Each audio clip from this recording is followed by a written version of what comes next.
Okay there. Welcome to the 14th episode of the Trans Agenda, a show in which we discuss trans news in an inclusive manner that expresses the full range of trans people's humanity. My name's Ethel, they, she pronouns, and I'm joined today by the editor of Essence of Thought, Levi from the A Levi Called Bird YouTube channel. Hello, everyone. Levi goes by he, him pronouns. Yes, there's quite a few topics we are covering today. First one is a quarter of all LGBT plus hate crime victims are afraid of UK police. Then we have trans men and Enby folk discouraged from cervical screening, followed by British government targets trans community with new toilet rules, and then the UK continues to become less LGBT plus friendly in international rankings. I wonder if all that's related. Then we have France rejects world rugby ban on trans women, and finally Tennessee governor signs multiple anti-trans bills into effect. So quite a range there. Though before we can begin, we'd just like to make a couple of things clear, starting with the facts that we are both fallible. I do realise I did not turn off the AC, I do apologise. Sorry. That was your master plan to prove that we're fallible. Just realised that there's something I've made a mistake here already. If you notice anything we've got wrong, feel free to message us during or after the show, and we're more than happy to update the description to include any errors. Likewise, whilst we attempt to compile a list of content warnings for the topics we'll cover, posting them to the very top of the description, there's always the possibility that we may miss one or two, so just as with the mistakes, if you think we're missing a content warning, feel free to suggest it so we can update the current list. The content warnings for today's show are transphobia, transerasure, queerphobia, rape and sexual assault, child sexual assault, racism, hate crime, medical gatekeeping, and police violence. I realise I spelled assault wrong. I'll deal with it later. Anyway, also know that there is a link to the show's agenda along to the various sources we'll be using throughout the show in the description below, so you can all follow along as we're doing things, and it keeps things like transparent. So yes, thank you for all joining us. Hopefully it will be a decent show. And with that said, I guess we move on to the first topic, which is, of course, a quarter of all LGBT plus hate crime victims are afraid of UK police. Except that's... Actually, I'm... Sorry. Sorry, Also, I forgot the housekeeping, didn't I? Oh, that also. Yeah. But also my cat's being annoying and I have to let her out. Okay. I forgot the housekeeping. I just rushed through everything there. Just letting you all know, like the last show took things out of both myself and Levi quite a bit. It's kind of stalled a lot of our work. It was just very emotionally draining. I also realised that the Tennessee story, I think there's been another bill released. I think that was like yesterday or the day before. And I was intending on getting around to adding that last night, but sadly I received some very bad news from my family back in Norway. So I wasn't able to update that. We also have Patreon, because whilst we do put ads on our videos again, that's not where the vast majority of the money channel comes from. Where the majority of the money to keep the channel running comes from. The majority of the money comes from Patreon. You can't run a channel on AdSense. YouTube has just killed that notion over the years. So if you'd like to support us, please do consider doing that. Even $1 or $2 sponsors helps us a lot. So with that said, I'd just like to thank the following sponsors: Matthew Kovac, Hannah Banghart, Soroyan Katie, Gert Van Voorst, Steve Corbin, Slosh Daniels, and Justin Allen. Your support is greatly appreciated. So, with that done, we can actually move on to the first topic, which is, of course, a quarter of all LGBT plus hate crime victims are afraid of UK police. Are you back, Levi? Yeah, I got back. I just wanted to check before moving ahead.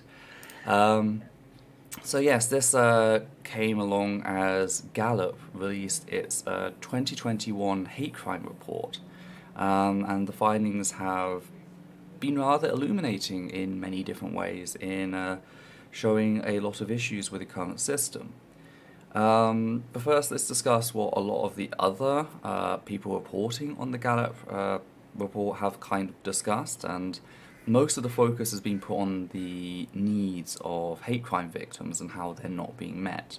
For example, quote, only 1 in 3 respondents who wanted or needed support, 58%, were able to access it. 21%, end quote. The 58%, I believe, was all those people who responded, and then 21% of.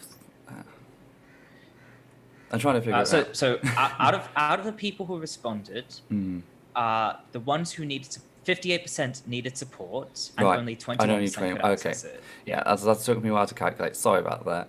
Statistics are hard. Statistics are very hard. Yeah. And neither of us are that good at maths, so. Yeah, so it's like, that's what a lot of people have been focusing on. This is actually what led me to find the hate crime report. I believe Pink News ran an article pointing out that only 1 in 3 respondents who are victims of hate crime who wanted or needed support had access to it.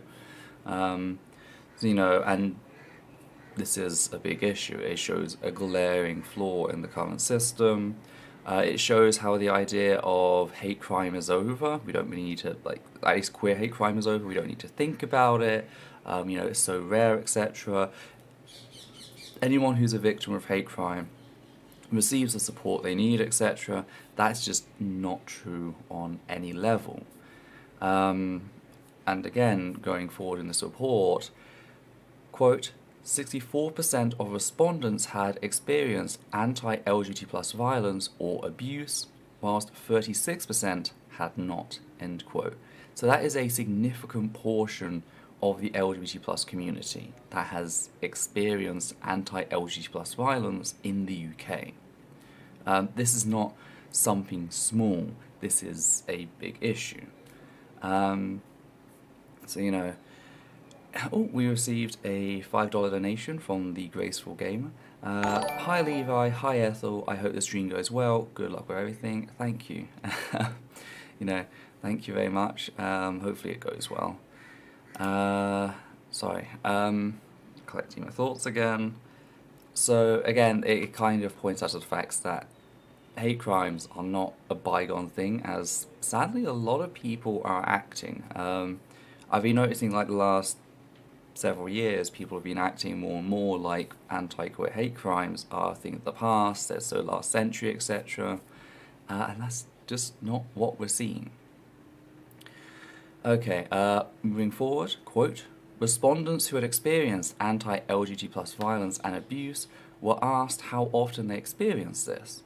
Almost a fifth of respondents experienced violence and abuse daily, 16%, more than 1/3 experienced it at least weekly, 36%, and almost 2/3 experienced it at least monthly, while some respondents experienced anti-LGBT plus violence or abuse relatively infrequently, e.g. yearly. For the majority of participants, it was a regular and frequent occurrence. For those LGBT plus individuals, such incidents were routine and a common feature of their everyday lives. Elaborating on this, that should be end quote. Elaborating on this, quote, the most commonly experienced form was verbal abuse, 92%, followed by online abuse, 60%, and harassment, 59%. 29% of respondents had been subject to physical violence, 28% had been outed or doxed, and 17% had experienced sexual violence. 13% had their property damaged, and 8% had been blackmailed, and 6% had something stolen from them, end quote. So, again, this is a real pervasive issue. Nearly 30% have experienced physical violence, and the rest of the violence should also not be ignored, of course. But that shows that it's not even just verbal abuse. As a lot of people think, the assaults are still going on. And at the end of this, the report noted the facts that 13% of the people who'd been targets of hate crime were severely impacted, 24% significantly impacted, 33% moderately impacted, 24% mildly impacted, and 6% were not impacted by what happened to them. That's 70% who were moderately to severely impacted by their experience. So, hate crime is something that continues to be a very real issue in the UK. And it's something that the government seems to have no interest in actually tackling. We've seen the spike in hate crimes recently. Following Brexit in particular, all forms of hate crime increased. It wasn't just racist hate crimes that increased following that. It kind of emboldened the bigots, made them feel like they could target anyone that they wanted to target. And so every group, every demographic started to experience just a surge in hate crime. Then, of course, we had the anti-trans rhetoric spike up again. A lot of that has brought into public discourse the same tired old, oh, well, think about the children, which, whilst many of the transphobes would, say, oh, but we're just criticising trans people, is going to impact the queer community at large as well. This is something that I've pointed out before. Bigotry, you can't be select with bigotry. The example I dealt with before is telling someone that if you discriminate against trans people in sport because they're a danger to women in sport, bigots are just going to take that rhetoric and use the climate it forms to present them as a danger in every field of life, from bathrooms, changing rooms, refuges, crisis centres. They're just going to take it and run with it. Because it doesn't matter about the specificity. If they're a danger in one way, they can be a danger in another. And as we've seen here, if you present trans people as a danger, our society is just going to take that and present it as all queer people as a danger. Is there anything you'd like to add to that? I can't really think of anything to add, no. I think you covered everything pretty well. This also comes at the fact that it comes at a time when the UK government for the last 6 years has been withdrawing a lot of government funding from LGBT plus support charities, like the one that I used to work at. So they're actively taking money away from services which are needed. That this isn't just something that happened. This is part of what the Tory government is creating in the UK. They're taking money away from essential support services, and that's just leaving a lot of LGBT plus people out in the wild with absolutely no support. So that needs to be noted. But on top of that, it's not just the removal of funding. In the UK, we've also seen the government targeting the LGBT plus community. We've seen it particularly in relation to trans folk. We'll come to the bathroom story later. But we've seen it with the Equalities Minister coming out and stating that she plans to do away with identity culture and all this sort of stuff, when it's literally her job to protect marginalized groups. And she's saying that we've sacrificed too much of our freedom, too much of our liberty. We need a ministry of freedom to replace the ministry of equalities. So there's that, and it's just in general there is this constant barrage of aggravating and legitimizing queerphobia, specifically transphobia. We saw this with the GRA reform. They did the whole consultation, the papers whipped everyone up into a frenzy, into a panic, and the government was pushing ahead with it until they got the results back of their consultation, only to find out that the vast majority of the UK population does not agree with their transphobic perspective, so they just abandoned it. But by that point, the damage had already been done. Trans rights had already been put forward as a debate. They had already been put forward as a danger to women and children. So, there is this legitimizing factor going on with the British government, and bigots are running on that. You know, bigotry and hate crime is not just a bad apple situation. It's not just a one-off. It is something that is cultivated by the social environment, and this is the environment the UK government is pushing. Yes. Now, this is where we come to the part that I haven't seen papers discuss. They may have. I may have just missed something. But when I checked for this, like I checked a few queer sites, and I didn't really see them focusing on this. They were focusing more on the lack of support, which again is important, definitely important. But that's the facts that only 1 in 8 people who had been the victim of anti-LGBT plus hate crimes reported the incident to police. To quote the actual survey, quote, only 1 in 8 respondents reported their experiences to the police, 13%. Less than half of respondents who reported to the police were satisfied with the response they received, 46%, end quote. So that right there shows a massive issue. There is clearly either a lack of knowledge about the fact that you can report a hate crime, or there's a lack of trust going on, and we'll go into which is which later. But the fact remains, even when they do report an issue, only, just over half of them are satisfied with the police's response. Now, there could be various different reasons for this. As mentioned, Sorry, doesn't it say under half of them were satisfied with the police response? Sorry, 46% were satisfied. I got it wrong. So over half were not satisfied. I do apologise. Thanks for catching that, Levi. It's going to be my job because I was too lazy to actually prepare any stories for this stream. I'm just going to catch all of your errors. Mm-hmm. So on one side we have the notion that people they don't know that they can report a hate crime. On the other, we have that there is deterrence going on. And this is possibly due to police violence, especially towards trans and black, brown and indigenous people of colour. Thankfully, the report went into detail. They actually looked into people's reasons for not reporting. So, out of the... I'm just having a look.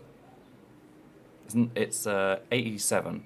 Out of the 87 who did not respond, did not report the issue to the police, 54% felt that the police would do nothing. 13% had previous bad experience with reporting to the police.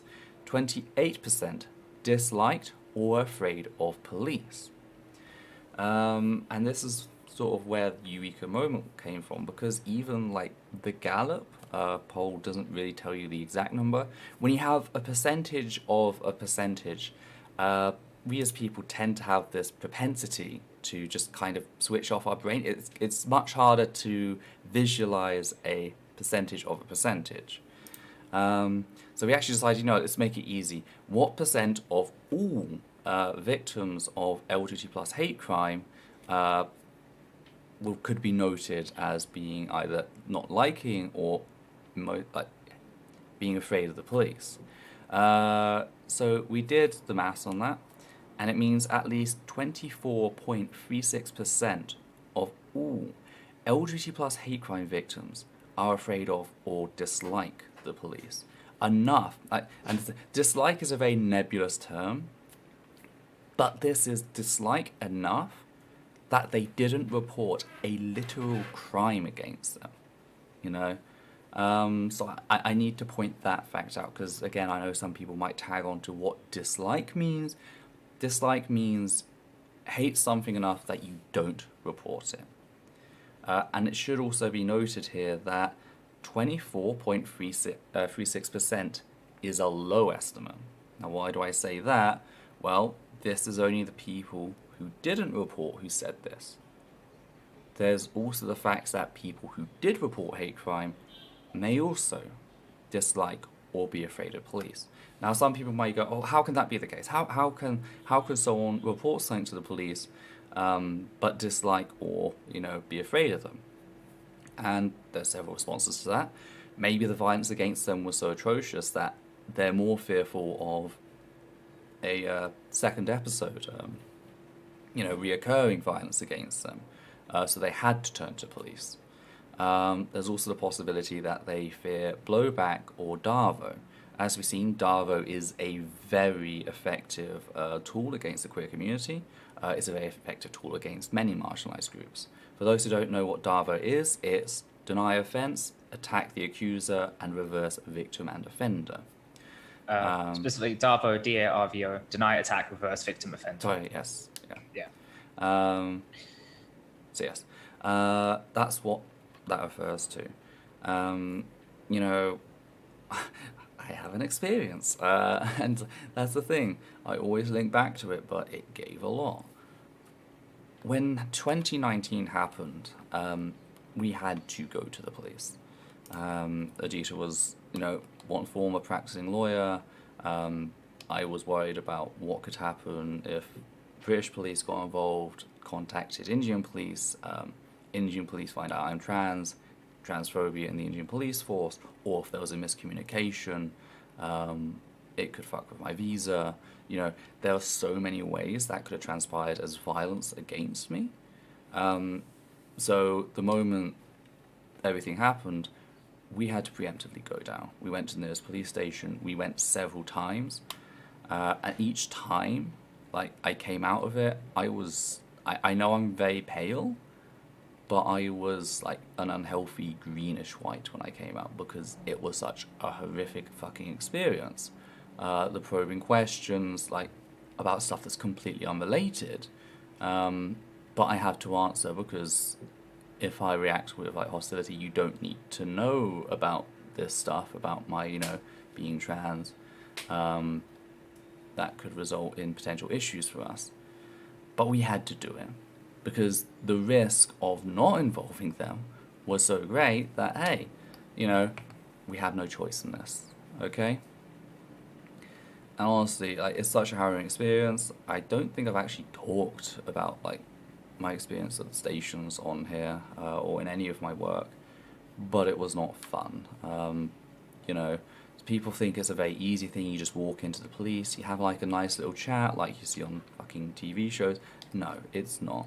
There was a lot of invasive fucking questions, and again, about stuff that's completely unrelated. But that's the thing, they have the power, and if they decided to, they could make mine and Adita's life a living hell. So we had to cut that off, and I get the feeling that we're probably not the only ones who have been put in a similar situation. So again, even out of those who have reported, a number of them were likely fucking terrified, even re-traumatized by being forced to do that. So this 24% is the low end. That's what we can confirm. That we can confirm out of all victims of anti-LGBT plus hate crime, that's how many are at least dislike or afraid of police. Sorry, go on. I have my own anecdote about why I reported to the police despite being afraid of them and disliking them as well, which is probably more in line, I think, with what more people would do compared to your situation. Mm-hmm.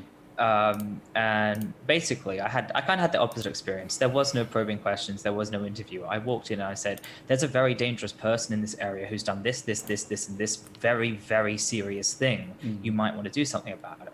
Yeah. And they were like, what do you want us to do about it? We can't do anything because we don't feel like it. Mm-hmm. And I tried going back to them more than once, even though every single time I left feeling like I don't know how to describe how crushing it is to have someone say, no, we're not going to prosecute the person who abused you, who threatened people's lives, who gave you PTSD, and not even say sorry. Just say, no, I'm not going to do it. I'm just not going to do it. Like, I cannot describe how horrible that feels, but I risked it again and again and again, because even the chance of something being done was, it was not worth risking leaving any avenue of, I guess, progress unchecked. Putting myself through that horrific experience was worth it if it meant that I could potentially be a little bit safer. Of course, that didn't concern LGBT plus hate crime so much, but it's the same principle, where feeling dehumanized and feeling hurt and being traumatized is often worth seeing if there's even a chance of getting help if your situation is dire enough. It's a lesser of two evils situation, but the lesser of two evils is still fucking evil. That's something that a lot of people seem to forget. Like, we're in a fucking system where, we don't have much choice. And thankfully, like, we are both white. That's the one thing we both have going for us. Like, we're going to come to later, like, the survivor bias in, like, selection. But yeah, because I think you wanted to also talk about the other statistics that I mentioned. Yeah, so when I was just looking through the agenda one more time before the stream, just to try and get an idea of what we're talking about, and I realized, hang on a second, this little equation we did to figure out this 24.36% number, we can do that to the other percentages as well. Also, if you're wondering how to calculate percent of a percent, it's not hard to look up, but I might as well tell you. You just convert the percentages into decimals and then multiply them together. So I did that for the previous bad experience of reporting to the police. 0.13 times 0.87, and it came out to about 11%. So more than 1 in 10 people who went to the extent of trying to go to the police had such a bad experience that they did not want to try it again. Yeah. And we should be clear that bad experience is, like, separate to, like, they weren't satisfied with police. Like, they weren't satisfied was much higher. So, like, we're on about, like, violence from police in this regard. So, person has been victim of a hate crime, goes to the police, and the police double down on that violence. 1 in 10 victims of LGBT plus hate crime have had that experience. So, and this also includes people who were afraid of police and went ahead with it anyway and got burned so badly, even with such low expectations, that they did not want to try again. Which is the point I'm at this stage with my situation. And that was after trying to go to the police, I think, about 3 times. So it is not an insignificant, like 1 in 10 is already a bad number, but when you factor in all of that, and I believe also, Ethel, you pointed out there was some survivorship bias with that. Because there's social awareness in the queer community with the intersections of, ethnicity, class, disability, being trans or cis, there is an awareness about the fact that if you're black, if you're trans, if you're disabled and you go to the police, you are most likely to experience that violence. So there is a selection process going on here, a self-selection process where, a black disabled queer person is the least likely to go to police compared to a white cis gay person. So there is that social awareness. Like, you talk to any queer person of color and they will explain to you, like, there's this awareness. So there's already that selection process going on. So white, upper class,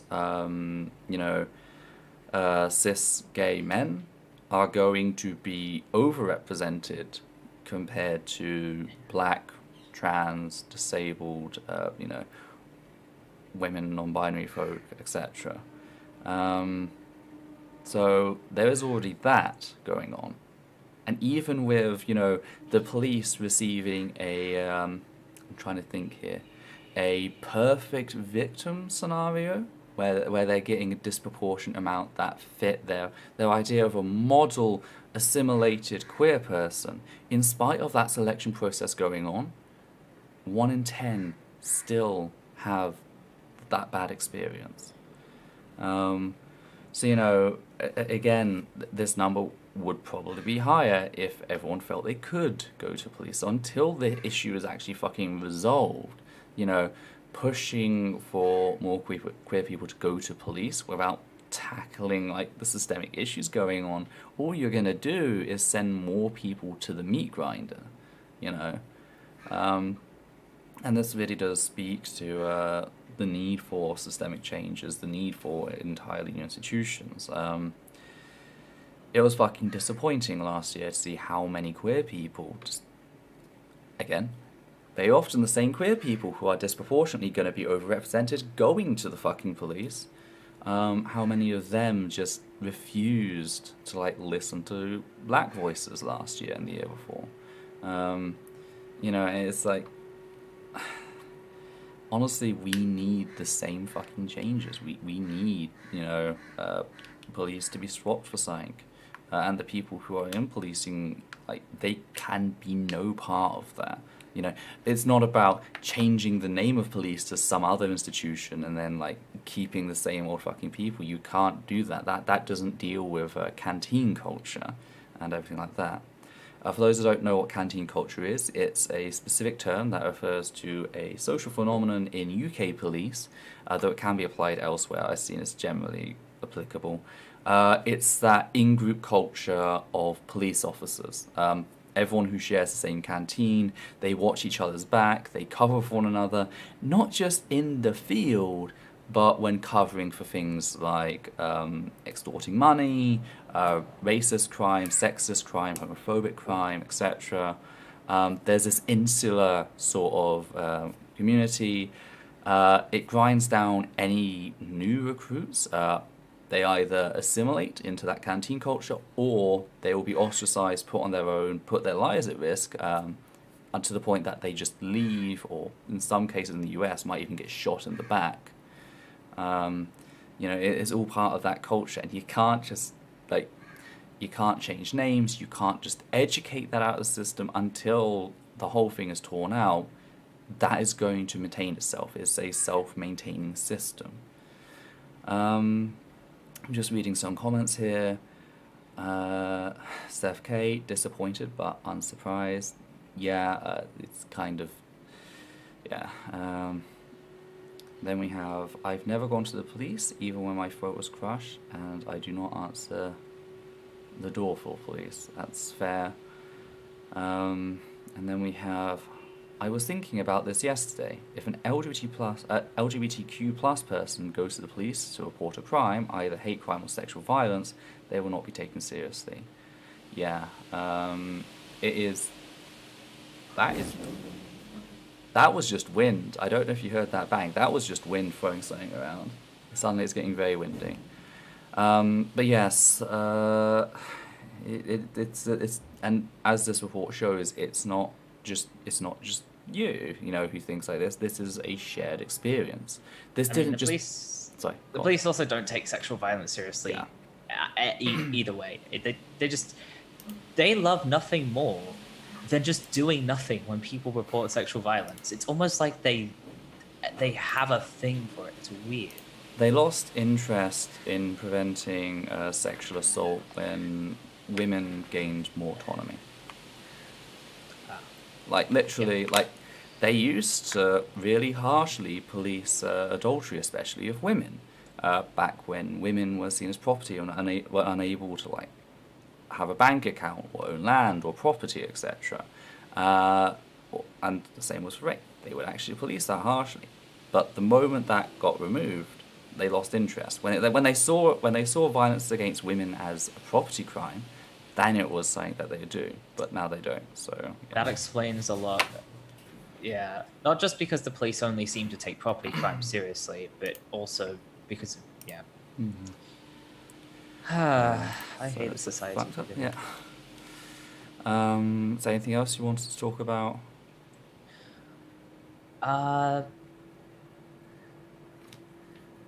Yeah, not that I can think of. We can move on to the Okay, next point. Quote, 8 in 10 respondents who accessed LGBT plus specific support were satisfied with the service they received, 80%, compared to only 4 in 10 respondents who accessed generic support, 38%, end quote. So again, this is really important. There's actually another point that they go on to discuss, which is how only 42% of those who attended general services said they were treated with respect versus 85% of those who attended LGBT plus specific services. And both of these points, these statistics, point to the fact that there is still a need for LGBT plus specific services out there.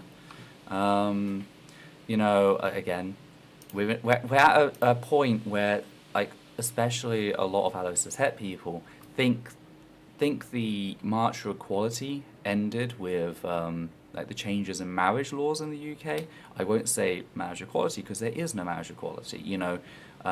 Disabled people who are receiving disability allowances risk losing that if they get married.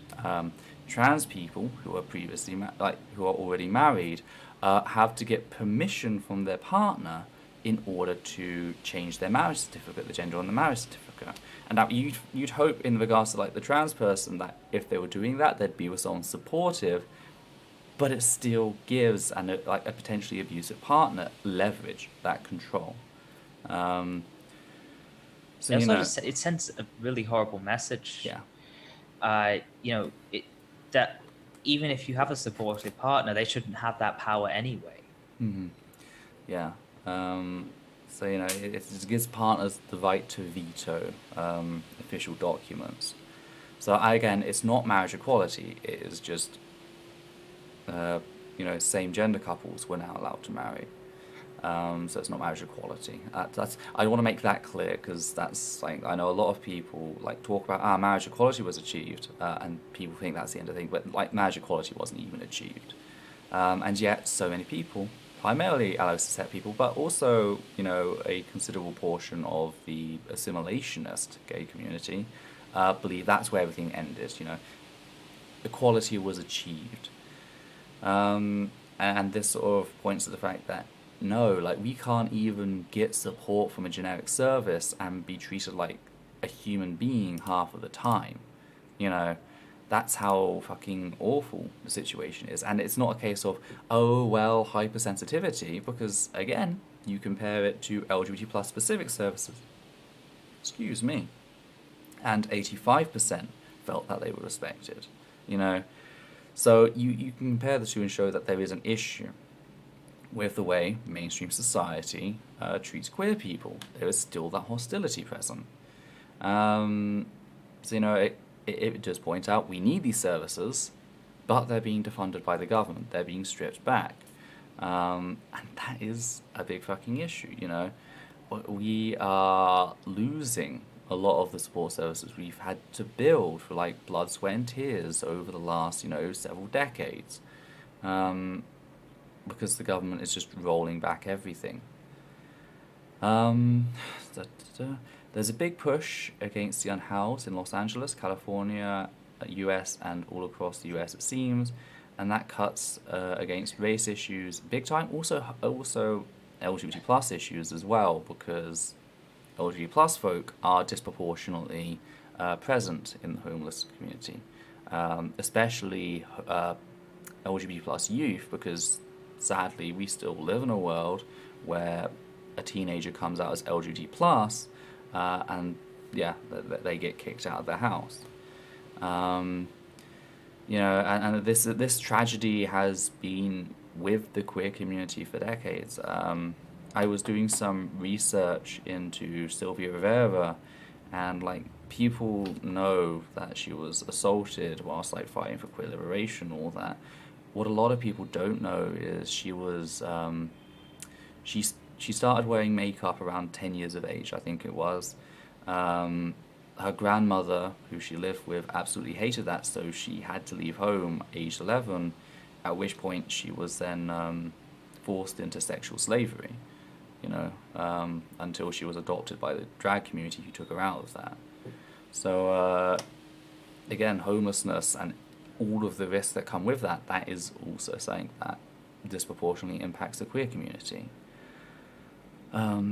Ash, I wouldn't trust a cop in any context, but especially in the context of sexual or hate crimes, I'm actively terrified of police being anywhere near the situation. I agree with that. Seth, it's honestly wild how I've never even considered calling the police. Like, it just doesn't enter my mind as an option rather than an intentional choice or something. But that's the thing, like, we have to,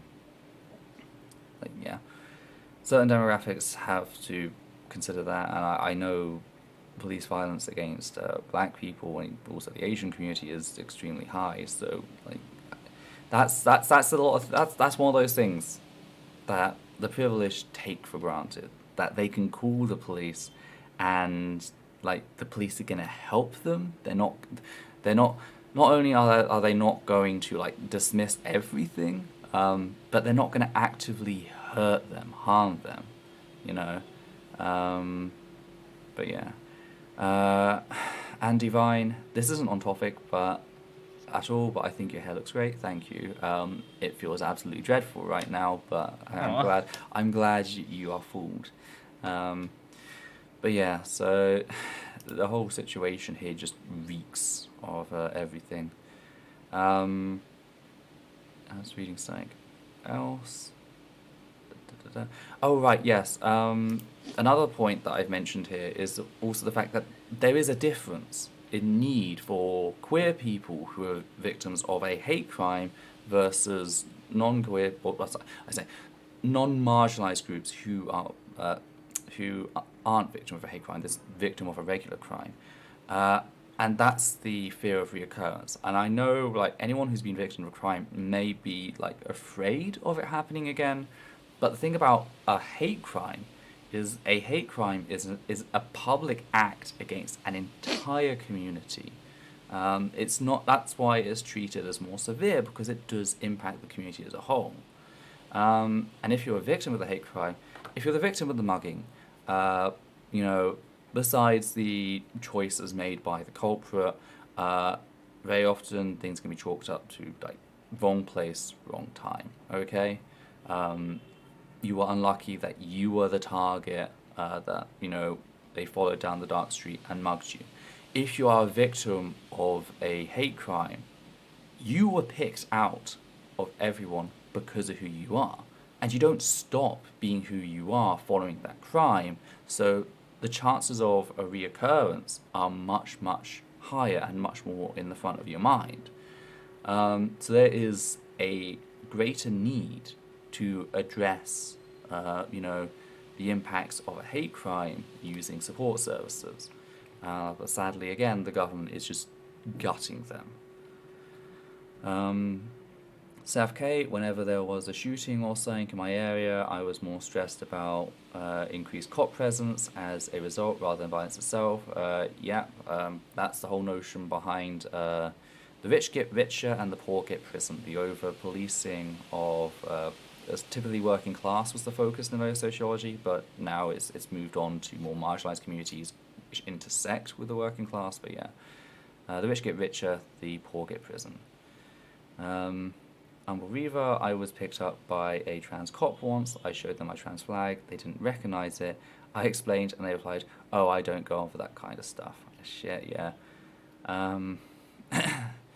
That's that also shows the sort of like LGBT plus person the police force attracts, who is willing to like ignore that group consciousness that we've all formed through generations of police violence. This kind of just reminds me of like people arguing that the police were there at the first Stonewall,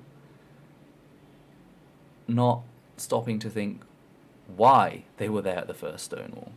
There was a couple of posts recently. The police were at the first Stonewall. A few of them were probably, closeted gays. And it's like, that doesn't make things better all of a sudden. But yeah.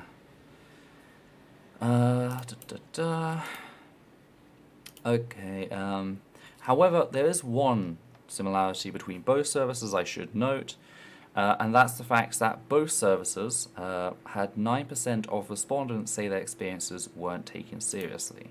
So I do need to point out, like, LGBT plus specific services, and I'm going to hazard a guess here for other marginalised specific services, aren't a total magic fix. They're not a utopian fix. They don't suddenly deal with everything.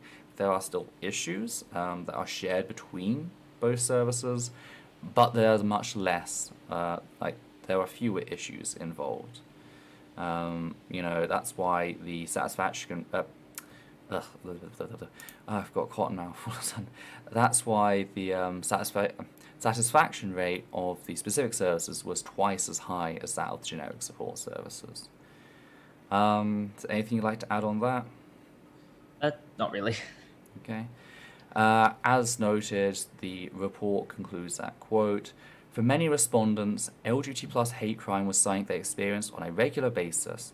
These incidents range from verbal and online abuse and harassment to physical and sexual violence, suggesting that LGBT plus hate crime remains a persistent and insidious problem. End quote. And hopefully that is something we can all agree on. Okay then, which I'm guessing leads us on to our next topic, which is, of course, trans men and Enby folk discouraged from cervical screening. So I'm just going to put the timestamps roughly in. This comes as part of a survey that was done by the Cervical Cancer Trust and was published in the British Journal of General Practices on the 18th of May 2021, titled Attitudes of Transgender Men and Non-Binary People to Cervical Screening, a Cross-Sectional Mixed Method Study in the UK. That should just been cross-sectional mixed method study. In the UK was what I... oh, no, it was in the UK. Okay, never mind. I do apologise. I should make that more clear. But yeah, so Cancer Trust got together, they performed a survey, and the results here, as with the Gallup poll, were very interesting. They had a sample of 137 participants, 80% of which were transmasculine and 18% non-binary, the rest identifying with other non-cisgender identities, of which 64, so 47%, were eligible for cervical screening.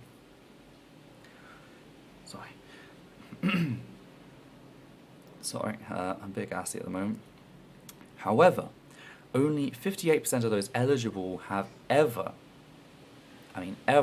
been screened for cervical cancer, whilst only 53% felt like they had sufficient information about cervical screening, a fact that was supported in how, quote, only 1/3 were aware that it was a test to detect HPV, end quote.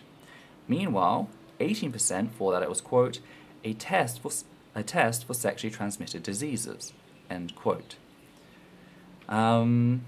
So I don't know how different things are in Australia. So I can't give you that much information from an insider's perspective because I'm not actually eligible yet. The first screening is at 25. I'm only 22. I do have my doctor has talked to me about it a little bit. One thing that is really cool is in Australia, they're apparently starting to transition from when my mum's had to get hers done, she has to go to the doctor and they do it. Mm-hmm. But apparently they're starting to send kits to people so they can do it themselves at home, which I think would be really helpful for a lot of people, not only trans people, but also survivors of sexual assaults. I know that the idea of going to the doctor and having to get a test like that, even though I trust my doctor a lot, is kind of scary. Brandy, you're hearing cervical screening. I'm sorry, I know my accent is off. But yeah. You really have to enunciate that B. Mm-hmm. So yes, sorry, my mind has got relayed. Yeah. Okay. Which point were we up to? You're discussing that. Yes, it was going to be helpful to have home test kits. Although, yeah, I know you said you're not eligible right now, but they should still be supplying you with information to prepare you. I'm still not going to be eligible. I'm I turning guess. 23 at the end of the year, so I'm still not going to be eligible for another 2 and a bit years. Yeah, you'd kind of hope that it would be part of like basic sex and relationship Oh, education. absolutely. I should have been taught about this in school. Yeah. I wasn't. In fairness, partly that's because I really didn't pay attention, because I was really, really, really uncomfortable with the class because Okay. of Yeah. trauma and gender dysphoria, and the class just being a really uncomfortable place and just terrible in so many Sorry. ways. But yeah, I don't think they did teach us about that. They didn't really teach us that much. It's better than the stuff I hear about American sex education, but it's not that good. The UK one Yeah. was trash when I was at school. I remember that because So- literally, I wasn't out as trans, but I was bisexual at the time, and like, sadly, classes were gender segregated for SRE and also Yes. citizenship. And after Segregated they to had citizenship? we had citizenship class, yeah. After their class, I can't remember if it was I don't remember if it was SRE or if it was citizenship. A bunch of girls came from their class and told me that me being with my boyfriend was illegal, because I was over 16. Yes, I was just 16, and that it was illegal until I was 18. It's like, that's not been the law for like 10 years. And they were still teaching that it was still the older ages for queer couples. So, yeah, sorry, go on. One thing that was really rubbish about mine was, so I came out as non-binary in 2013, and I came out as a trans man in 2014. So that was year 9 and year 10 in school. And year 10 was a massive clusterfuck for me, because that's when I started to actually like talk to the school about social transition. Like, I'm serious about this. We need to change things. And like, changes were made and stuff.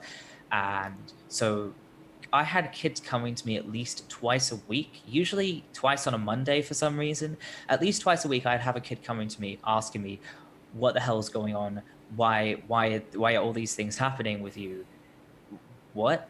And I'd have to explain individually. And it was very, very exhausting, especially with everything else I was dealing with: undiagnosed PTSD, undiagnosed depression, and undiagnosed anxiety, a lot of unaddressed trauma. It was really exhausting. So when I heard that I was bisexual at the time, when I heard that we were doing a lesson on gender, I was really excited, because I was thinking, great, everyone's going to have this explained to them, and then I don't have to. And this will help a lot. And so we start the lesson, and I'm just like, oh, we're going to talk about trans people. And the teacher's just like, no, we're not going to do that.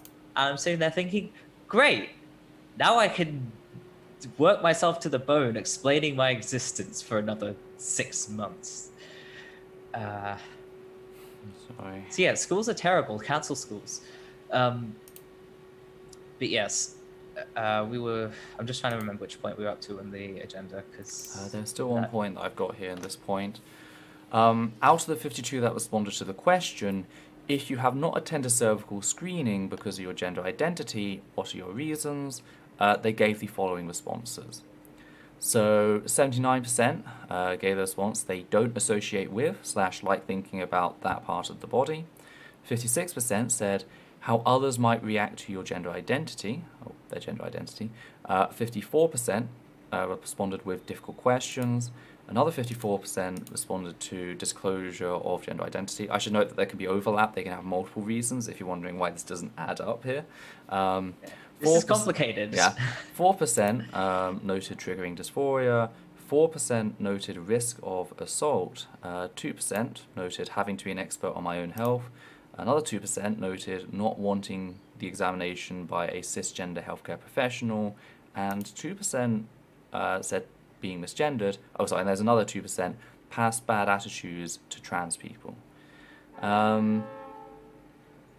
Sorry. So there, again, as with like the police situation, there was a lot of fear here in how 56% were like afraid of how others might react to their gender identity. 54% just didn't want to disclose their gender identity. But the report also goes on to add that, quote, 9 participants reported that they had been discouraged from attending cervical screening because of their gender identity. and 1 was turned away. Almost half, 30 out of 61, of participants above screening age reported that they chose not to attend cervical screening because of their gender identity. Data not shown. So like that right there is absolutely horrific. You know, out of the 61 people eligible for screening, 9 were turned away. 1 in 6 people were turned away. Were discouraged. 1 was turned away. So, you know, it's scary that 1 person was turned away. That's just straight up being denied healthcare. Yeah, that kind of shows a duality in like the healthcare system. You can't take the experiences of cis people in the healthcare system and apply it to like, you know, trans people, because that's just absolutely horrific. Like the whole point about cervical screening is, you know,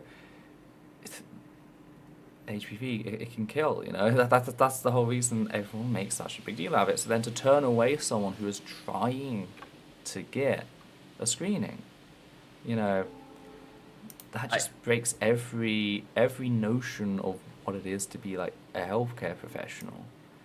But like this person, for all we know, could have cervical cancer and not know it. It's unlikely if it's just the 1 person in this case, although it's a very small sample, so you know, more out there.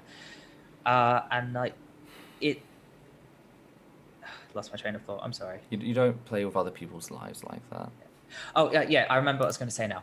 Every single time there's something put out about whether whether it's cervical screenings or it's menstruation or anything like that, with inclusive language, which includes trans men and non-binary people, which acknowledges that not everyone who deals with these issues is a woman, and the transphobes, they cry about how women are being erased.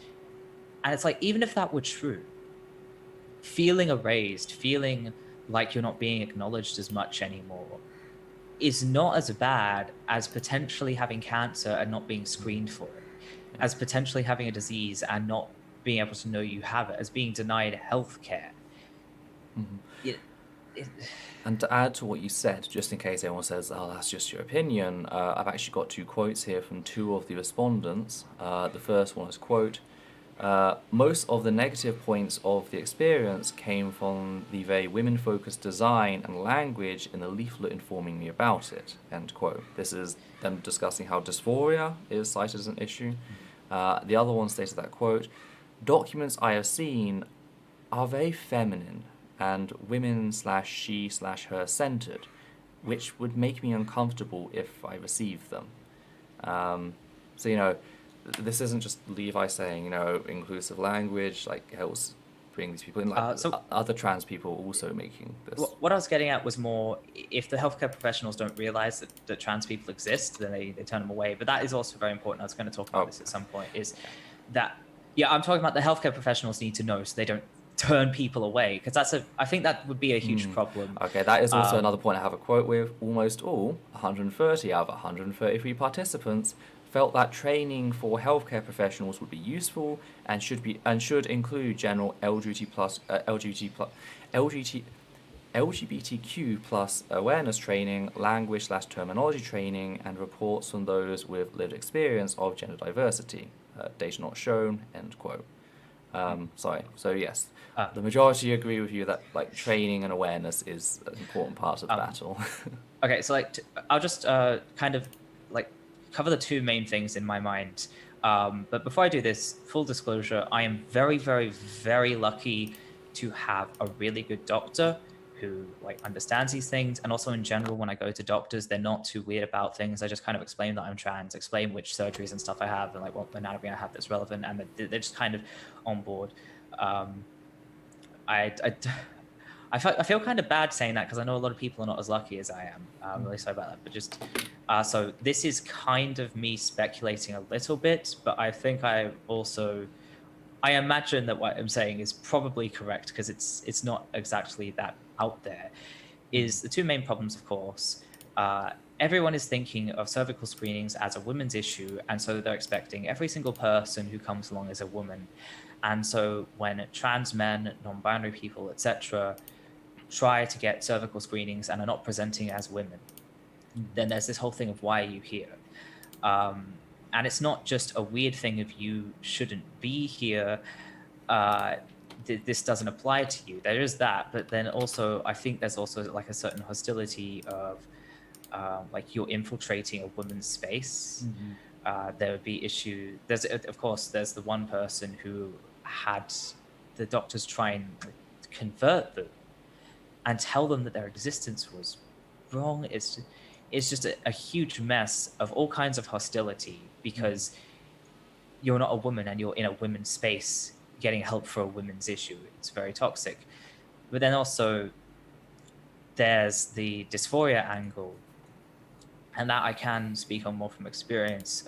When I was younger, I really was not keen on the idea of cervical screenings because it's really difficult when you're, if your name is not legally recognized, if your pronouns are not respected, if your body is not the way that you feel it should be because you can't access hormone treatment, going and getting this screening for quote unquote female anatomy, going getting this women's test, especially when it's very much presented as a women's thing, is really invalidating. And a lot of people, when your dysphoria is bad, they probably would rather risk having a disease than being invalidated in that way, even without experiencing this hostility and this violence.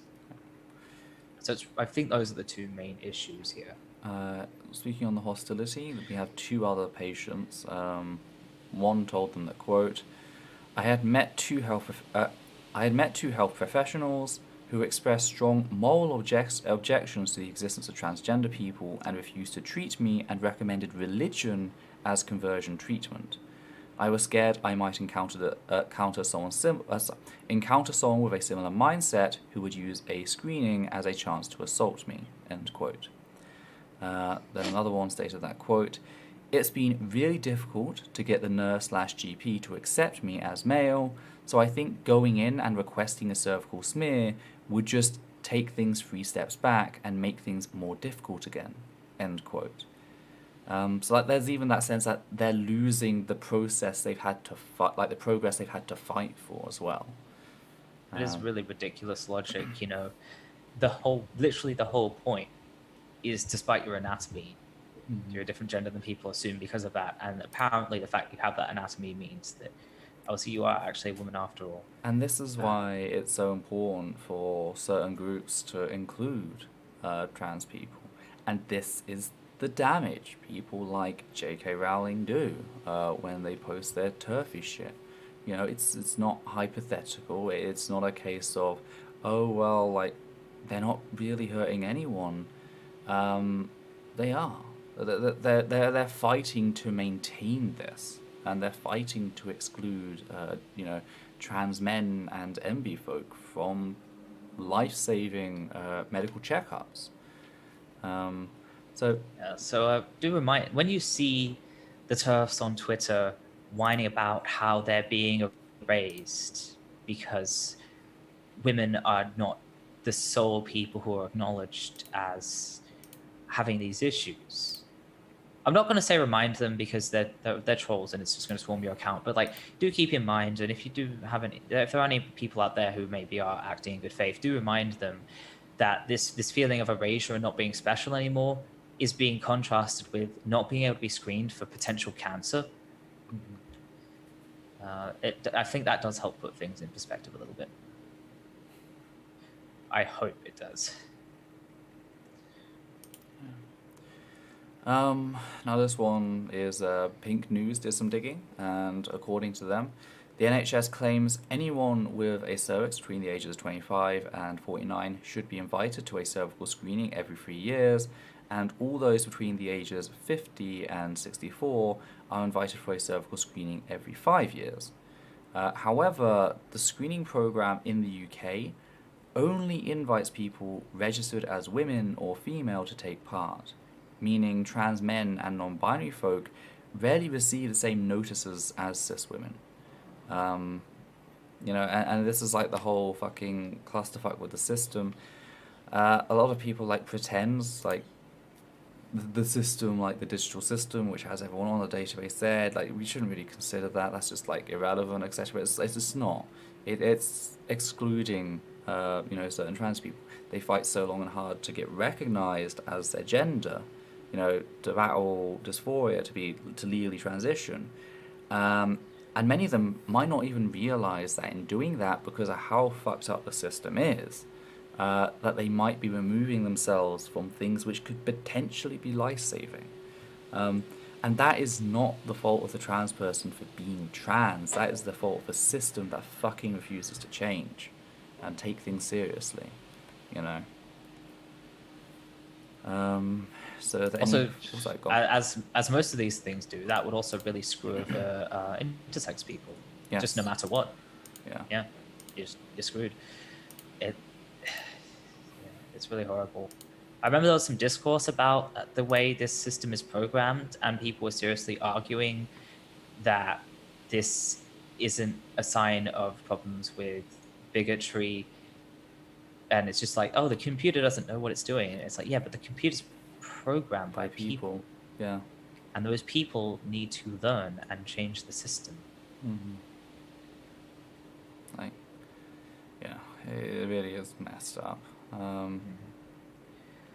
Especially because I can't think of any off the top of my head, but like there are reasons to legally change your gender, other than like combating dysphoria is enough in and of itself. If your dysphoria is bad enough, you need to legally change your gender, then it's bad enough.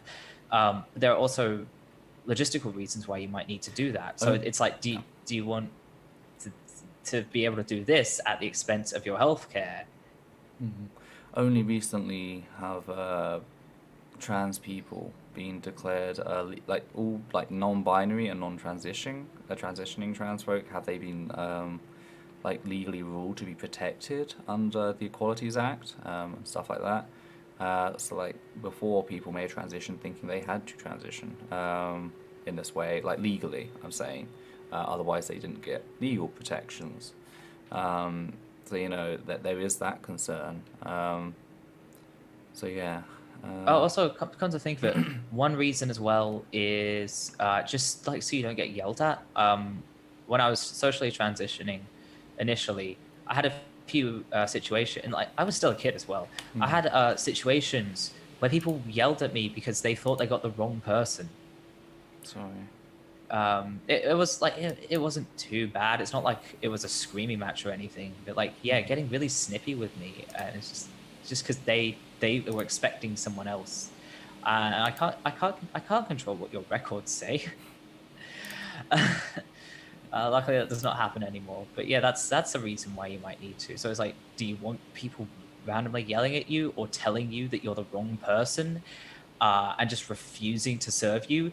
Or do you want them to like that's the kind of rock and hard place you could have, is if you're unlucky and your records are wrong, you could have healthcare providers refusing to see you because you're the wrong person. Or you could have the system kicking you out because you're the wrong kind of person for their system. It's completely fucked. Yeah. Completely.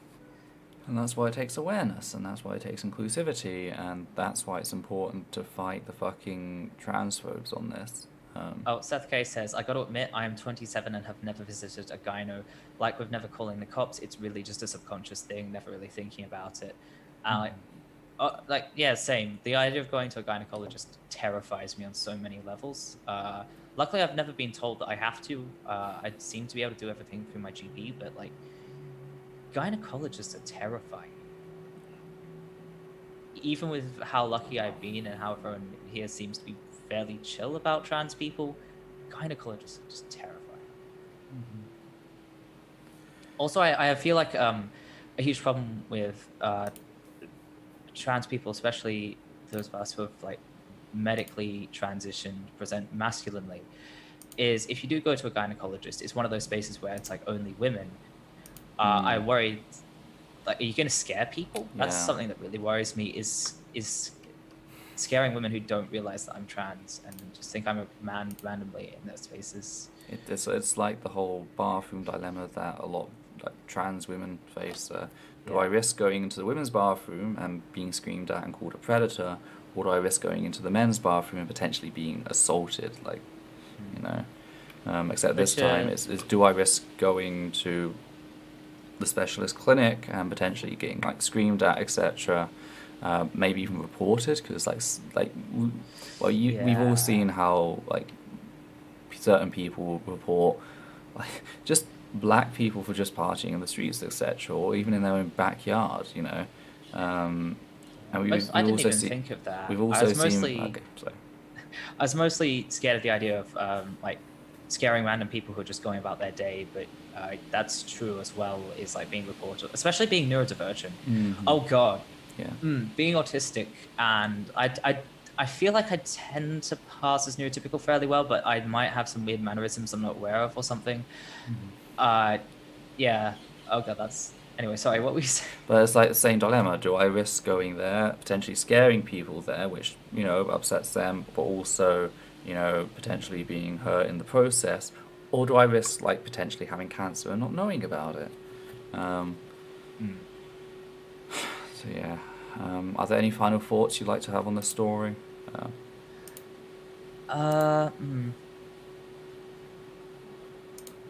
don't think I can think of any. No, it's basically update your systems, include trans people in the overwhelmingly gender-specific kinds of healthcare, include intersex people as well. It's not as simple as this is a woman's healthcare issue, this is a man's healthcare issue. That's not how it works. That's not how biology works. That's not how gender works. That's not how anything works. Be inclusive, and when you hear people whining about erasure, remember that like actually having cancer is a thing that people on the other side of the issue are scared of, and that is not being addressed. Yeah, like their discomfort of the terminology is being placed above your literal well-being.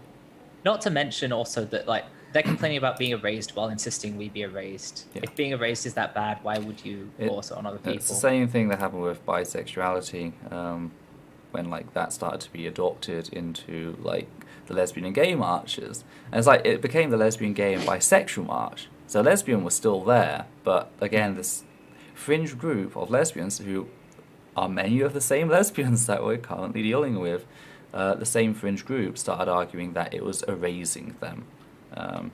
And it's like, how does that work? Erasing people by acknowledging that other people exist. That is very interesting. If I say that they're both cats and dogs, that means I'm erasing dogs.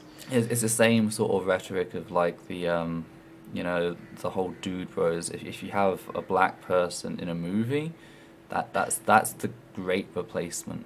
You know. It's just immediately acknowledging anything other than me is erasing me. It's just, yeah. Anyway, so we should move on to the next story, which is the British government targets trans community with new toilet rules. According to Pink News, sources say that the UK government intends to announce new rules mandating separate bathroom stalls for men and women as part of the government's ongoing attempts to legislate trans people out of the public sphere. What fucking interests me most about this is that these bathrooms are specified as being, quote, entirely self-contained, with basins and hand dryers, end quote. So we're not on about like a large bathroom which has like rows of bathroom stalls and then like a sink and like, you know, a joint sink or whatever. We are on about those fucking self-contained bathrooms where it's just a toilet, one basin and a hand dryer. And they have to be gendered. They are mandated to be gendered. And it's like, why? Like, even if you're arguing that trans people are a threat, or people pretending to be trans people are a threat, which is just code for trans people are a threat, if you're going to force institutions to have single occupation bathrooms, why do they need to be gendered at all? You can only get one person in. Like, they're thick ass doors. They're not flimsy bathroom stalls or anything. They're gonna have good bolts on them.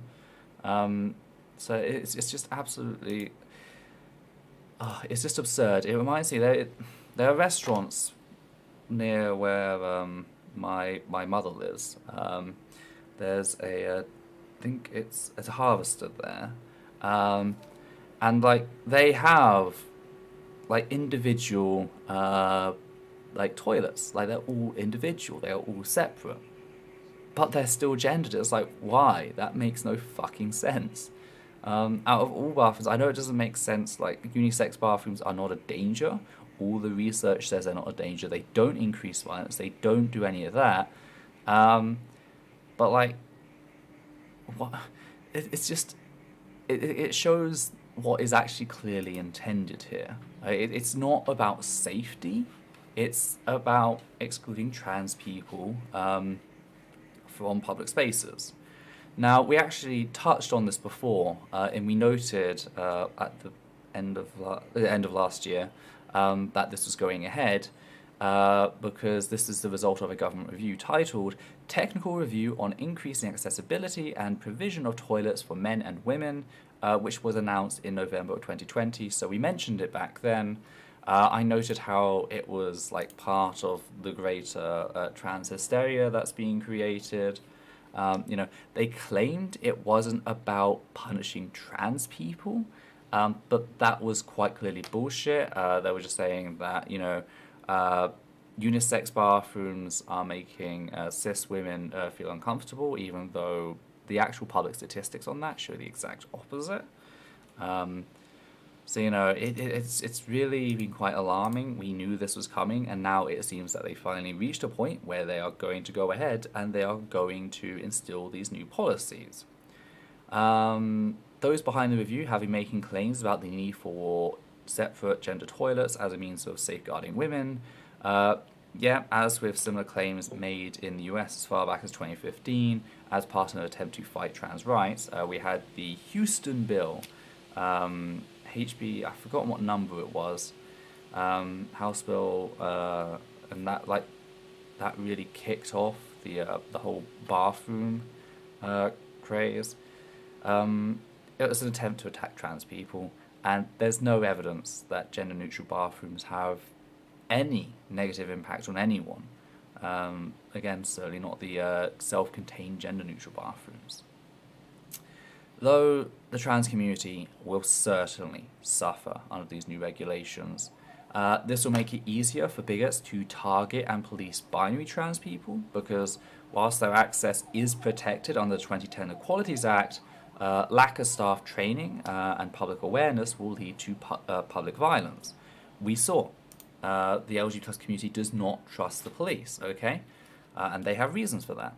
So what happens if a cis person sees a trans woman enter, a women's bathroom, or a trans man enter a man's bathroom and decides to report it to police? What happens then? And that's if it even goes to police. Like, if it's a public area, like a shopping mall or something, it might just be basic security guards, and the chances of them having comprehensive LGBT plus education are next to none. I don't like doing this, but since some people don't like being concerned about what happens to other people unless it impacts them, this is also going to hurt any cis person who does not fit the stereotypical appearance of a man or a woman. We've seen this in the US with the rash of, people chasing very often lesbians, but sometimes just, people who don't have a typical gendered presentation, chasing them to bathrooms and yelling at them, recording them on cameras, or even reporting them to police or security guards, etc. This is going to hurt them. But in this case, perhaps more importantly, non-binary trans people will almost certainly be excluded from spaces where room is in high demand, as now companies are required to have both male and female bathrooms, so having a third gender-neutral bathroom as well will be viewed as an expensive addition. It will be viewed as a luxury. So it will force a lot of non-binary people into a situation where they have to go into one of these gendered bathrooms as businesses. Again, they're all about the profit. If they can save room by not having a third bathroom, they're going to save room by not having a third bathroom. That's what's going to happen. And it is going to be the non-binary people who are going to be excluded. And then if they have to go into either bathroom, if they look androgynous at all, that is also going to lead to them being targeted in the same way as binary trans people. So the whole thing is just absolutely horrific, and it's a fucking travesty that the government is still fucking pretending like this isn't about targeting trans people when everything they seem to do these days seems to be about targeting trans people.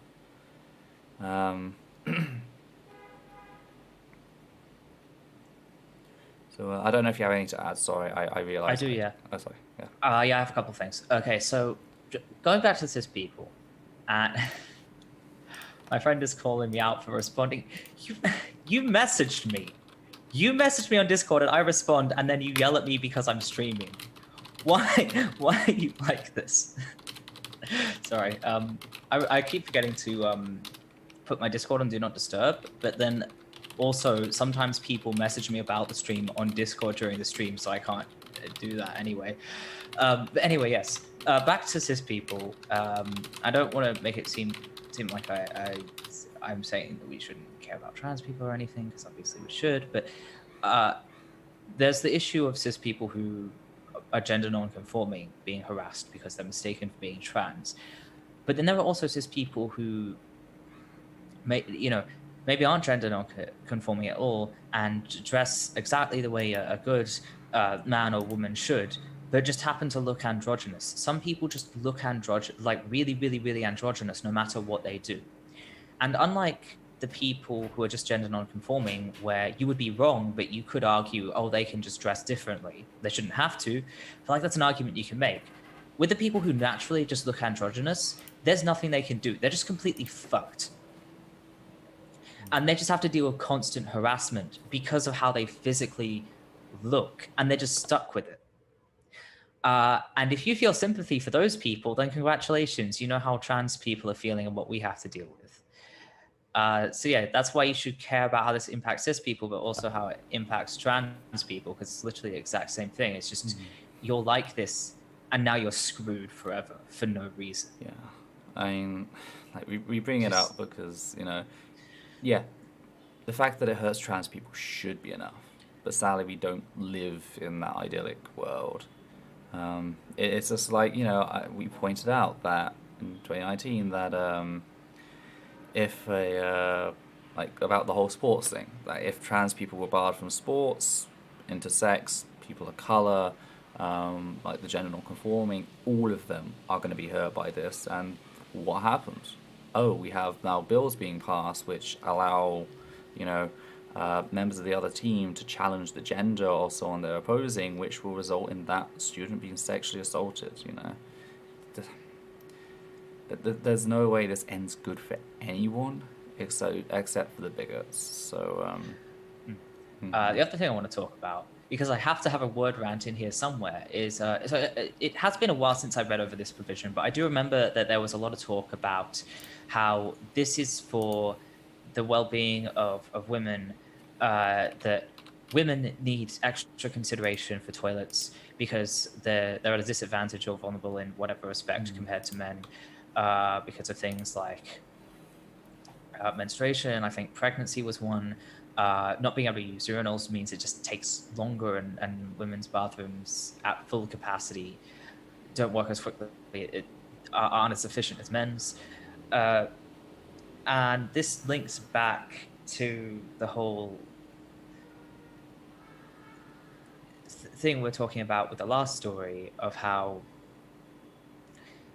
women, the whole thing of saying trans inclusion is bad because women feel erased and don't like it, and now they're saying trans inclusion is bad because trans inclusive bathrooms are harmful to women somehow. It's that same weaponizing of women by presenting them as vulnerable. The fun thing is, like, all of the polls that the government has done on this to try and prove that cis women are scared of trans people have proven that cis women overwhelmingly support trans access, and that they support it more than men. Men are the one with the big issue. And I guess if we want to connect this back to the other story, there was that whole discussion about property crimes. And when you hear all the men saying, if a trans person would use the bathroom with my daughter, it's that. Yeah. I might not be able. I can't point to any specific thing where it's like this is concrete proof, but like, come on, it's that. Yeah. This is what the expression, like cis guys say, they're coming for our, they're coming for our women, they're coming for our children. Yeah. Our women, our children. The Graceful Gamer says, throw back to the time I got told to just not use a bathroom because someone got mad at me for using a gender I was assigned at birth's bathroom. That was also why they had a UTI. That's the thing. I was gonna, in passing, just say these sorts of bathroom laws kind of make me feel like I'm between a rock and a hard place. Luckily, I'm not in the UK, but like the idea of that makes me feel like I'm in between a rock and a hard place because with tea and everything, if I go into the women's bathroom, I'm going to scare a whole lot of people. If I go into the men's bathroom, that's illegal. Yeah. But even trans masc people who haven't transitioned are apparently completely screwed. Just even when they're not presenting masc, it's completely screwed. I had a point, but it slipped from my mind. I'm sorry. I'm sorry. I lost your point with my rambling. That's not fair. It's, Scheiße. So is there anything else that you'd like to add? Any last thoughts? I mean, basically, just whenever someone makes an argument against trans people, talking about how cis women are worse off, just don't listen to them. It's using cis women as a chess piece. I remember what it was. And again, like, people might point out, the children thing's just possessive because, like, children are often viewed as property, but that's not true. And do you know how I know that's not true? The argument is, if we allow trans women in women's bathrooms, then predators will have access to our children. But if they can't go in the women's bathrooms, if they're forced to go in the men's bathrooms, they're still going to have access to your boys. But that doesn't matter. It's only about the girls. Yeah. So, like, if you want, girls are absolutely treated as property. I know I never shut up about this, but I grew up shut up treated. about it. Admittedly, this was just my brother being kind of weird. But the thing is, he didn't get the idea from nowhere. He got the idea at least partly from TV shows like The Big Bang Theory, where they have that one episode where the big brother treats his younger sisters like sexual property, and it's like, I get to tell you who you can have kids with and stuff. And because of that, growing up, I was treated like sexual and reproductive property. My brother wasn't, who was also younger than this brother, but I was. So it's so gross the way girls are treated as property and something to protect. And it's not even, if you're naive about misogyny, you might think, oh, they just view girls as more vulnerable. I mean, it's silly because when you're talking about children, they're equally vulnerable. There's not even the whole rubbish of boys are stronger than girls yet. But it's not they're vulnerable. It's not we don't want them to be traumatized. It's not anything like that. It's this person has access to my sexual property. Yeah. That's all that it is. And anyway. Like, honestly, when you take that into account, it's the people who are making this argument we need to protect our children. They're the predators. Yeah. They're the ones treating children like sexual property. Do not fall for this. This is literally predators projecting onto other people so that you will accept them just openly treating children like sexual property. And it's been interesting how there's been... Seth K, girls being treated as property overlaps a lot with losing our daughters and losing our lesbians rhetoric. Absolutely it does, I yes. was going to mention that, like, the whole gender critical, it's been interesting how, like, there's come out a series of, like, allegations of, like, assault and, like, extortion, all that, against various gender criticals. Because, like, we've seen this pattern behavior of where they've been showing, like, photos of fucking teenage trans men, like, before transition, and, like, talking about how they're a lost sexual experience. Because that's what it all boils down to, in the same way that a cis guy will talk about a lesbian as, like, a lost sexual experience, a waste. It is the same fucking horrific shit. I don't want to give the impression that, like, men are the only one. That's why I'm bringing up the gender critical crowd. Like, men are the only abusers out there. Yeah, there are plenty enough women out there, but there is like a big systemic difference as well, in the whole way that the whole possessiveness of men over the women and girls is, like, normalized. It's not even normalized. It's often seen as virtuous in many circles. And one thing I do want to add also that we talked about, it's quite a side tangent, and at one point I do really need to make a video on this whole thing. But I feel like in the queer community and the trans community, there's a tendency to act like trans men and trans masculine non-binary folk don't have a right to speak on sexual abuse because, they're men, they don't understand it. And I feel like it's a tendency to preference the perspectives of trans women over those of trans men, even when specifically talking about misogynistic childhood sexual abuse.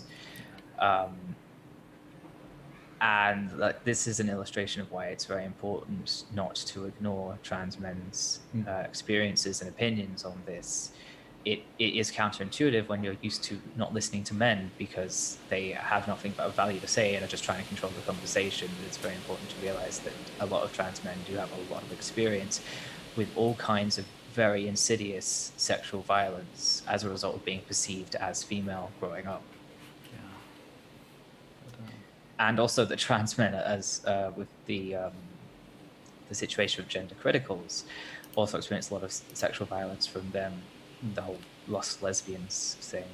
Yeah. Anyway, should we move on to the next topic?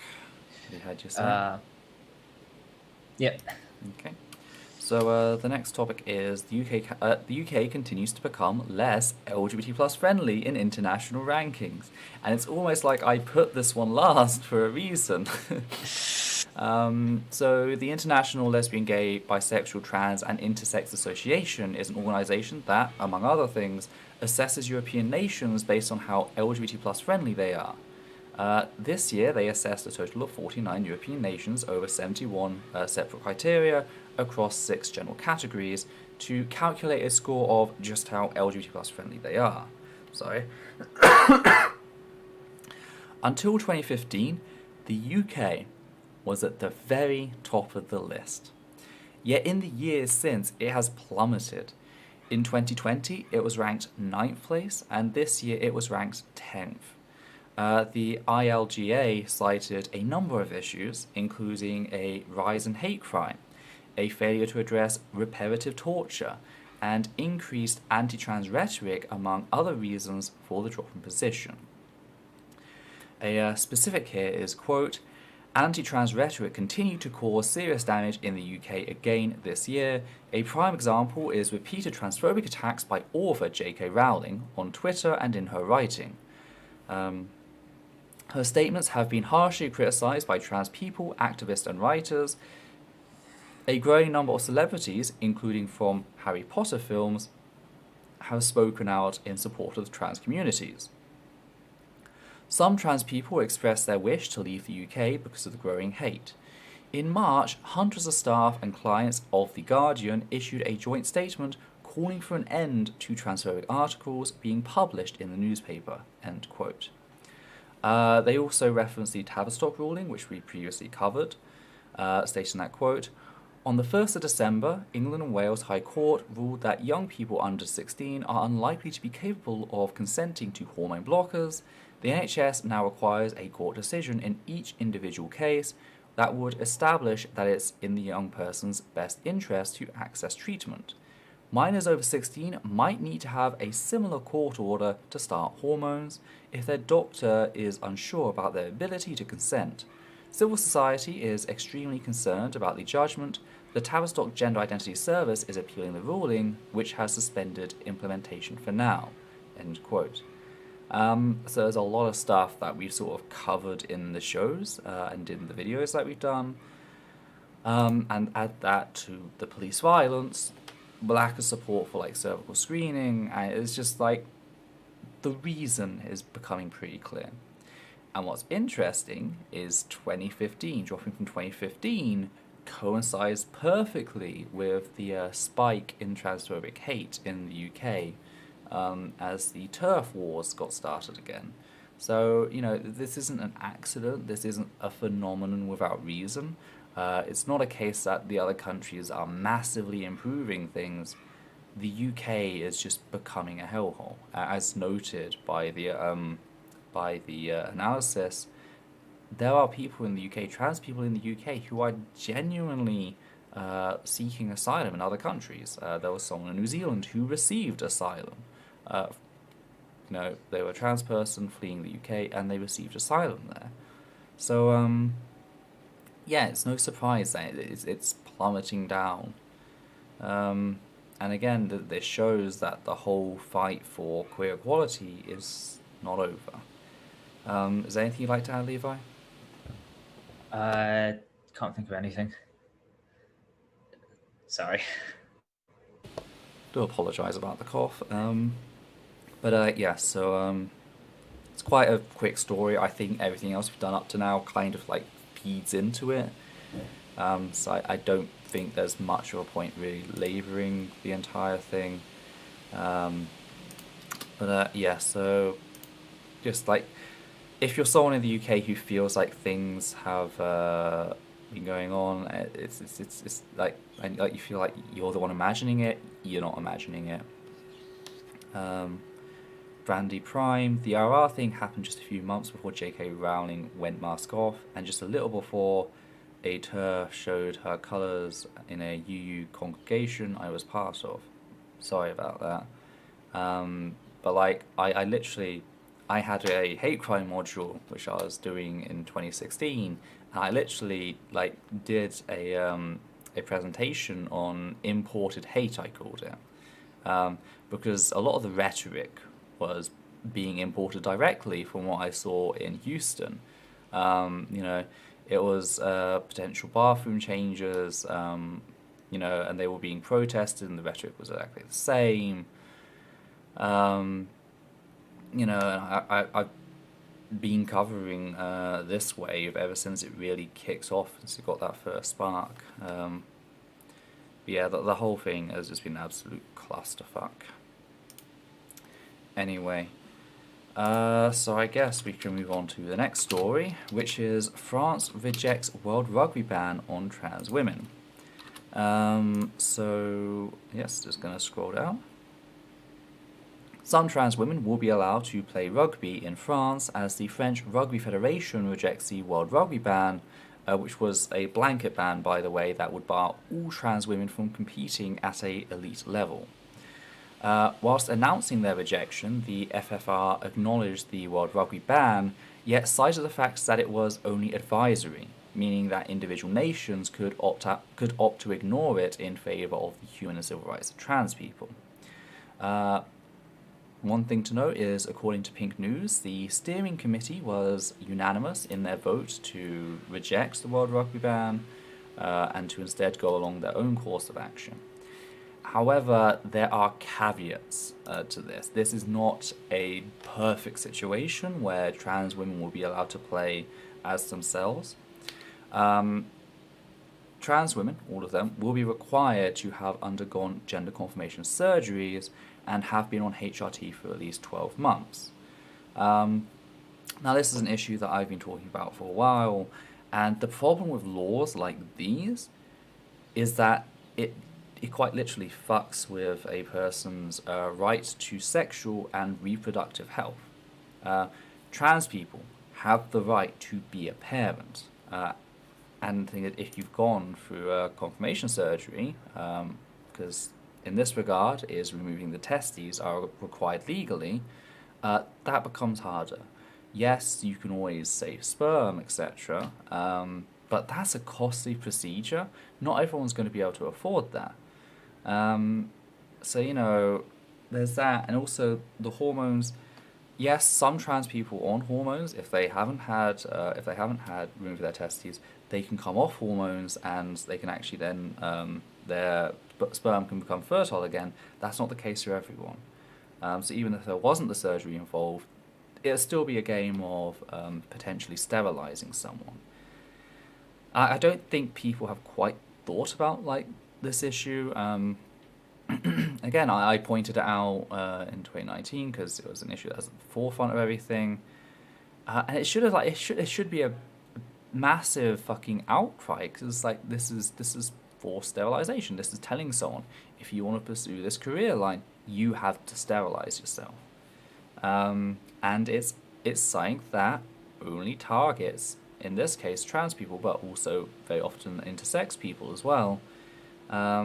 So, you know, it's specifically telling a certain demographic in order to receive the same rights as everyone else, you have to allow yourself to be sterilized, which is absolutely fucking horrific.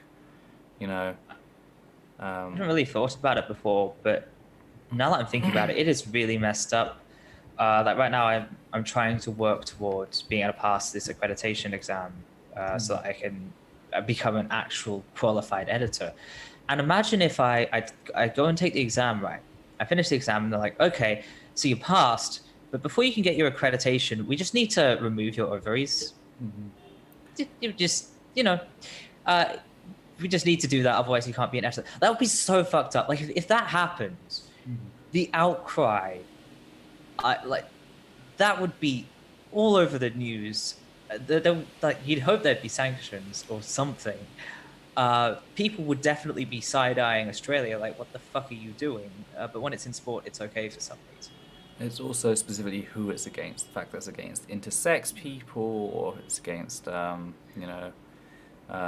trans people. Like, I'm gonna be honest here, a lot of people wish we'd be exterminated. They see us as a disease. And this is also linked to a lot of ableism and how certain demographics are treated as disposable. You know, the whole research that Autism Speaks is doing into identifying a autism gene, which then can be used to abort people with autism. The whole thing about that is that sets a societal standard, which then allows people to apply the same notion to anyone they view as being, and there is a word that fits here because it's a reactionary word and it's a word they like, anyone with degeneracy. So like, and it shows how all of this system is like interconnected. The ableism that we have that is firmly established allows for people to like look at trans people, look at intersex people being sterilized and go, well, yeah, it's better for the rest of society if they are sterilized, because that way they can't have children and it doesn't propagate, you know. Sorry, I do apologize. There are also two other issues here I can see. One is specifically because of the attacks on hormone therapy. Mm-hmm. If you have your gonads removed, then you require hormone therapy or for osteoporosis. For osteoporosis, for, what was it, liver damage, I think? I can't quite remember. Okay, there was some kind of organ damage as well. Okay. Wasn't there? Yeah. Or cardiovascular. I'm not a medical doctor. I'm sorry. So what we know osteoporosis is an issue. Yeah. You require it for life. Otherwise, you will get very, very sick and possibly die. Mm-hmm. because of the thing is, unlike cis people who require HRT for trans people is not considered necessary even when it's literally required to live. So with countries attacking trans people's access to HRT, a lot of trans people are probably going to be less likely to want to have their gonads removed because down the line it could get them actually killed. So requiring trans women to remove their gonads in order to participate in sport could literally be dead at some point. Mm-hmm. And it's just not necessary. Your gonads do not make you better or worse at sport. Your genitals don't make you better or worse at sport. It's not. And that's also the other issue I see is it's wrong to force someone to get a reconstructive surgery that they don't want. Mm-hmm. If a trans person wants to keep the genitals they have, they shouldn't be forced to change them. Or if they think that the surgery, even if they do want different genitals, they might decide, I don't like the risks of this surgery. I don't think it's for me. They shouldn't be forced to go through with that. That's really messed up. Messing with someone's body like that, messing with their sex life like that. Mm-hmm. That's a huge issue as well. Yeah, it has nothing to do with sport. It's not going to make you better or worse at sport. They're just being weird. All research into finding a correlation between testosterone and athletic ability has not found a correlation. There's no causal relationship there. There's not even a correlation. That too. It's just a boogeyman. It's something people throw out there because it's a lie that is being based on misogyny, patriarchal supremacy. It's our rightful place at the top of society. That's where this whole fucking bullshit has come from. Literally, the research into the matter has found no positive correlation between the two. And there was another point I was going to make about this whole thing. Well, first of all, they're going to have to undergo also constant medical testing for their hormone levels because they have to stay on HRT. So that's going to be invasive. On top of this, again, if HRT becomes impossible to get because the trans person is always going to be prioritized under a cis person, they lose their job. So there's also that, they're not even guaranteed the job if HRT ends up becoming difficult to access. So again, they've been pushed through so much to get so little. But for some people it is, their fucking dream. So they will push for it because they want to live as people, they just want to play sport. And of course, all through this, they're going to constantly be attacked every time they excel at sport. Yeah, we've seen the situations where trans women will win one time against someone they've previously lost to 11 times. Mm-hmm. And they're cheating. This is an attack on women. Soon, trans women will dominate women's sports. No. Yeah. We can see the numbers. One woman who lost to a trans woman in this recent time, I've forgotten which state she's from, but she filed one of the anti-trans bills that's trying to go through. She's been one of their figureheads. As it's been going through, she lost to the trans person. It's still going through. And the fact is, there are other people who say, "Oh, I'm absolutely fine if, they've started HRT when they were young. This is what rationality rules went to. I'm fine if they go for HRT when they're young. I'm not okay if they transition when they're older.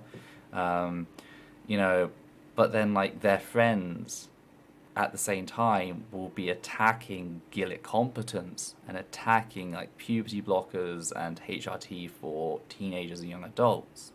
So again, it's just they're taking multiple fronts to literally just strip away trans people's rights, their ability to exist publicly. I'm glad that the French Rugby Federation rejected the World Rugby ban, but at the same time, it's not enough. just why? Why do you have to police bodies, especially when it's like, again, it's a team sport, and it's a team sport where you want a range of like different bodies, which, by the way, trans women have just the same as cis men, cis women, trans men, etc. They all have a range of bodies. They're going to find whichever body best suits the role they're doing. So but yeah, it's all fucking messed up. And of course, throughout the whole thing, Woodford and friends were arguing things like we can't have trans women competing because they're tall. And there are Margot Didek, who is like, I think 7 foot, or she was 7 foot. Was she 7 8 foot 2? 7 foot 2. Yeah, 7 foot 2. Ridiculously tall still. And that's why, like, in my first video, I pointed out to Woodford, you can't use averages to, like, if you want to argue with the exclusion of trans people, you can't use averages. And then I told him a standard. Okay, a simple rule of thumb is this: if a standard you apply to trans women would exclude any cis woman if applied to a cis woman, and you don't apply it to cis women, that is a discriminatory standard. And that I used in relation to height. If your arguments about height, when applied to cis women, would exclude women like Margot Didek, and you don't want to exclude people like her, yet you still apply them to trans women, that is discriminatory. You're not targeting any anatomical feature or trait or anything else they have. You're just targeting the trans person. So yeah. Anyway, anything else to say? Levi? No, yeah, sorry, I'm thinking. Not that I can think of, except like the one thing that I do love to jump into the arguments is people love to mock trans women for being around 6 feet specifically, and not only use that to exclude them from sports, but also just to like degrade them as like, this is proof they're not really women. So I do love pointing out that you're almost exactly the same height as your mum. It's enough that my dad's smaller. My dad's a few inches shorter than both me and my mum. The neighbours like literally mistook me last time I was visiting for my mum, because I was locking the door to the house. The neighbours are just across from us.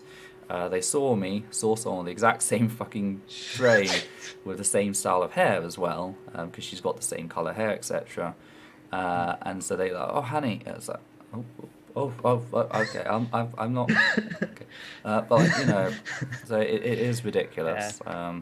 And also there's photos, like there's that series of photos being shared around, which shows that for different sports, different body types are like the prime.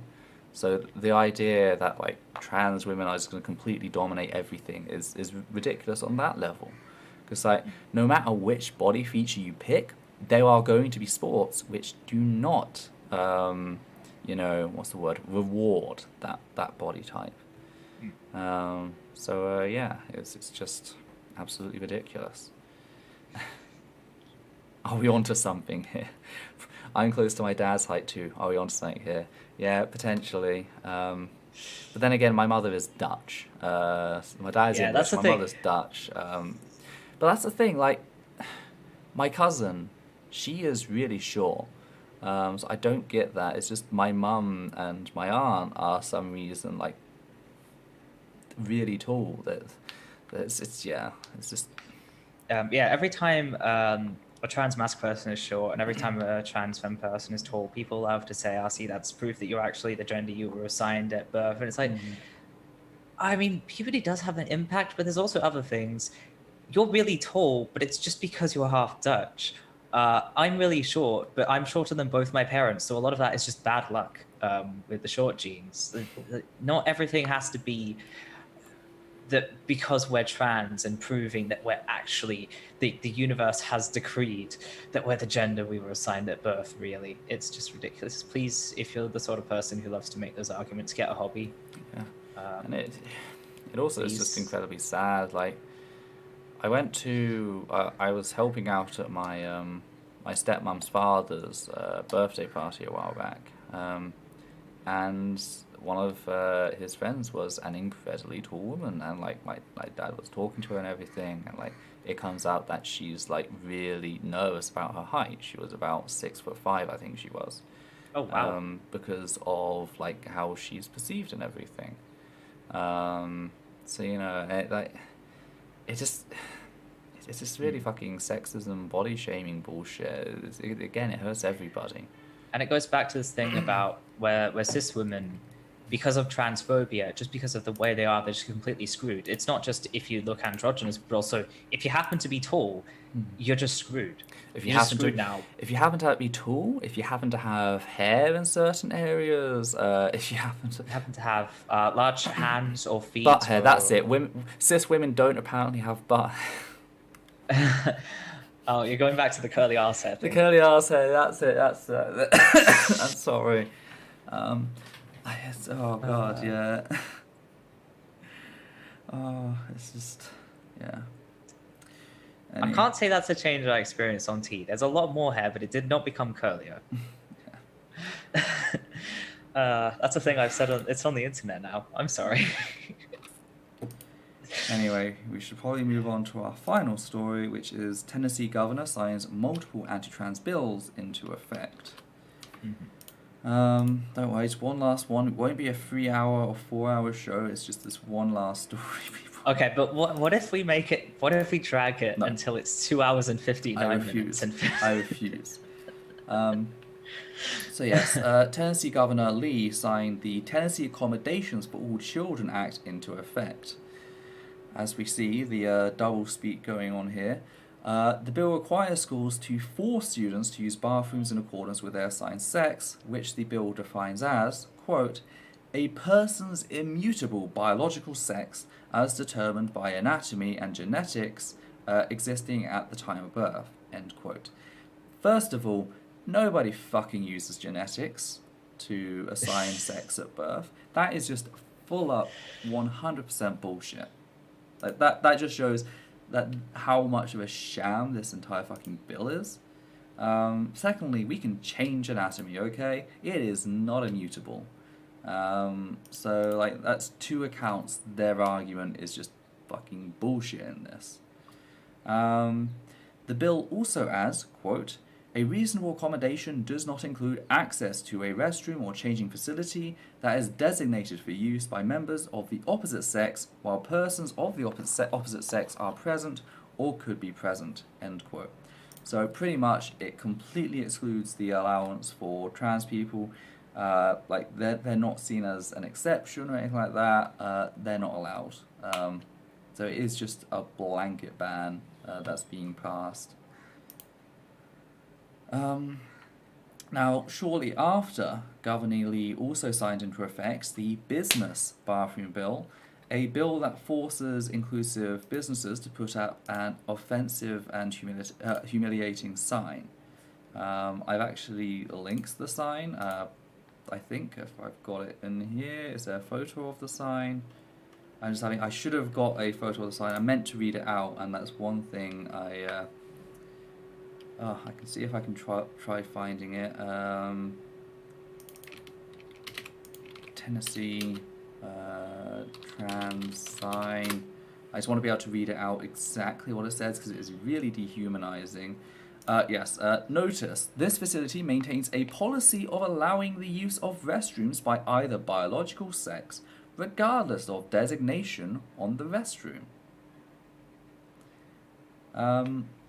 So again, it's just pretty much asserting that trans people are not who they say they are.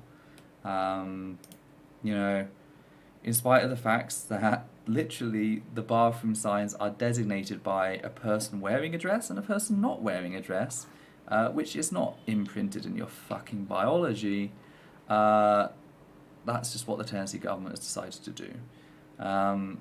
It's not a case of like businesses putting up no trans people allowed, but forcing those that do allow trans people to put up fucking dehumanizing signs. And again, all of this adds to a sort of climate. It just, yeah. Yeah. I'm sorry. It's. Okay, that's going to be what else I have. This provokes the Human Rights Campaign to release the following condemnation. Quote, Govley's decision to sign HB 1182 will cause real harm to transgender Tennesseans. Denying transgender people the ability to access a bathroom consistent with their gender identity is degrading and dehumanizing, and can have real health and safety consequences. Governor Lee and Tennessee lawmakers are determined to discriminate against the transgender community and roll back the clock on equality instead of focusing on the real problems facing Tennesseans. To be clear, Tennessee residents will suffer economic, legal, and reputational consequences of these bills, and we will hold those who are introducing hate into our laws accountable.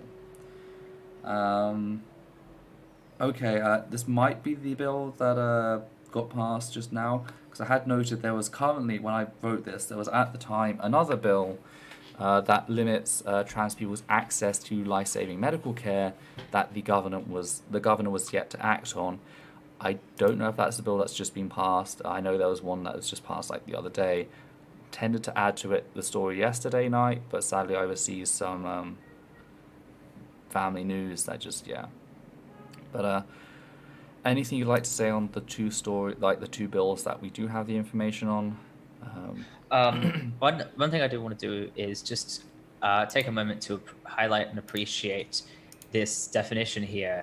The bill defines your assigned sex as a person's immutable biological sex as determined by anatomy and genetics existing at the time of birth. And I just want to appreciate how much specificity they have to put into this.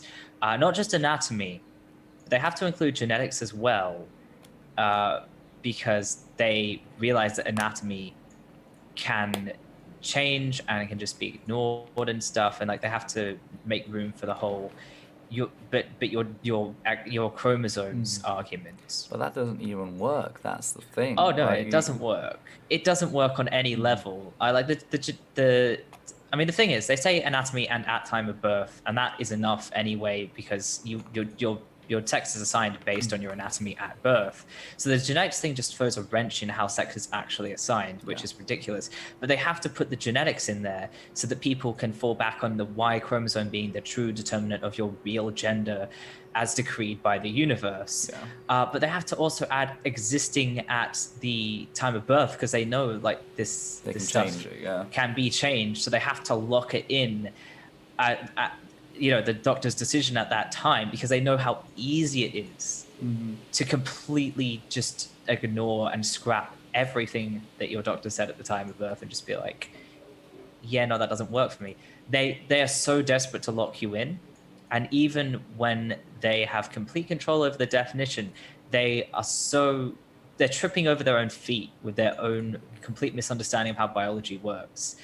That they've thrown a wrench in their own definition. And this is, sometimes it's very funny watching, in a sad way, watching what lawmakers come up with when they're speaking on things that they don't understand in the slightest. What it kind of reminds me of is a few years ago, there was a very regressive, I think they're all fucking regressive, very regressive anti-abortion bill that attempted to like define a fetus that like needs to be protected, like add like into the definition why it needs to be protected. And I think Rebecca Watson did a video on it in which she pointed out that the definition is so fucking broad that it includes a tapeworm. Like this was defining male and female genders to try and prevent people from changing their gender. And the definition of it wasn't that the definition was broad, but the definition of female was so messed up and wrong, because of course the people making these laws are cis men who are very misogynistic and don't understand. It was so messed up, specifically the part about I think it was producing taking the ovaries out, I think, to provide eggs was what it said, something like that. And it was more accurate of a description of a deep sea worm than a human I must have remembered. Yeah, you did a bit. I just remembered it because I just was like, okay, my gender apparently is deep sea worm. So yeah, it's the your choice same. of genders is male, undetermined, or deep sea worm. It's just That's yeah. the new genders just dropped. That's your 3 genders. Like it does remind me of the whole same attempts to like justify something by science. And it's just Yeah. yeah. It really does show like I have very little respect for lawmakers, and when I say very little, I mean less than none. And this is why is when stuff like this happens, you can tell it's like a kid who doesn't like that they're losing and insists on changing They the change rules the and like rules, yeah. writes these really ridiculous rules that make no sense that basically boil down to I win. And it's like you're 87, please do anything else with your life. When I can see how pathetic this is, that you have a problem because I don't know anything. You're supposed to be a professional. What are you doing? But yeah. Want to be a deep sea worm? You can be a deep sea worm if you want to be a deep sea worm. Good luck getting that legally changed. But we don't gatekeep here. Be a We don't bobbit gatekeep. worm. Attack everyone who comes near. Strike terror into the hearts of cis people. We don't gatekeep here. Be any kind of worm you want. Definitely bobbit worms though. Just be terrifying. Okay. It's so edgy. I love it. It's adorable. Have you seen the bobbit worm like dragging the lionfish into the fucking sand? Like they are fucking terrifying. This is the first I'm hearing of bobbit worms. I'm imagining that once the stream ends, you're gonna spam me with videos of bobbit worms. You can't see my hand, but like their jaws open up like 180, like completely 180 degrees from each other. So like a bear trap, and they got like little like antenna feelers just above their mouth. And the moment a fish goes in there, they slam shut, and they just drag the like the fish down.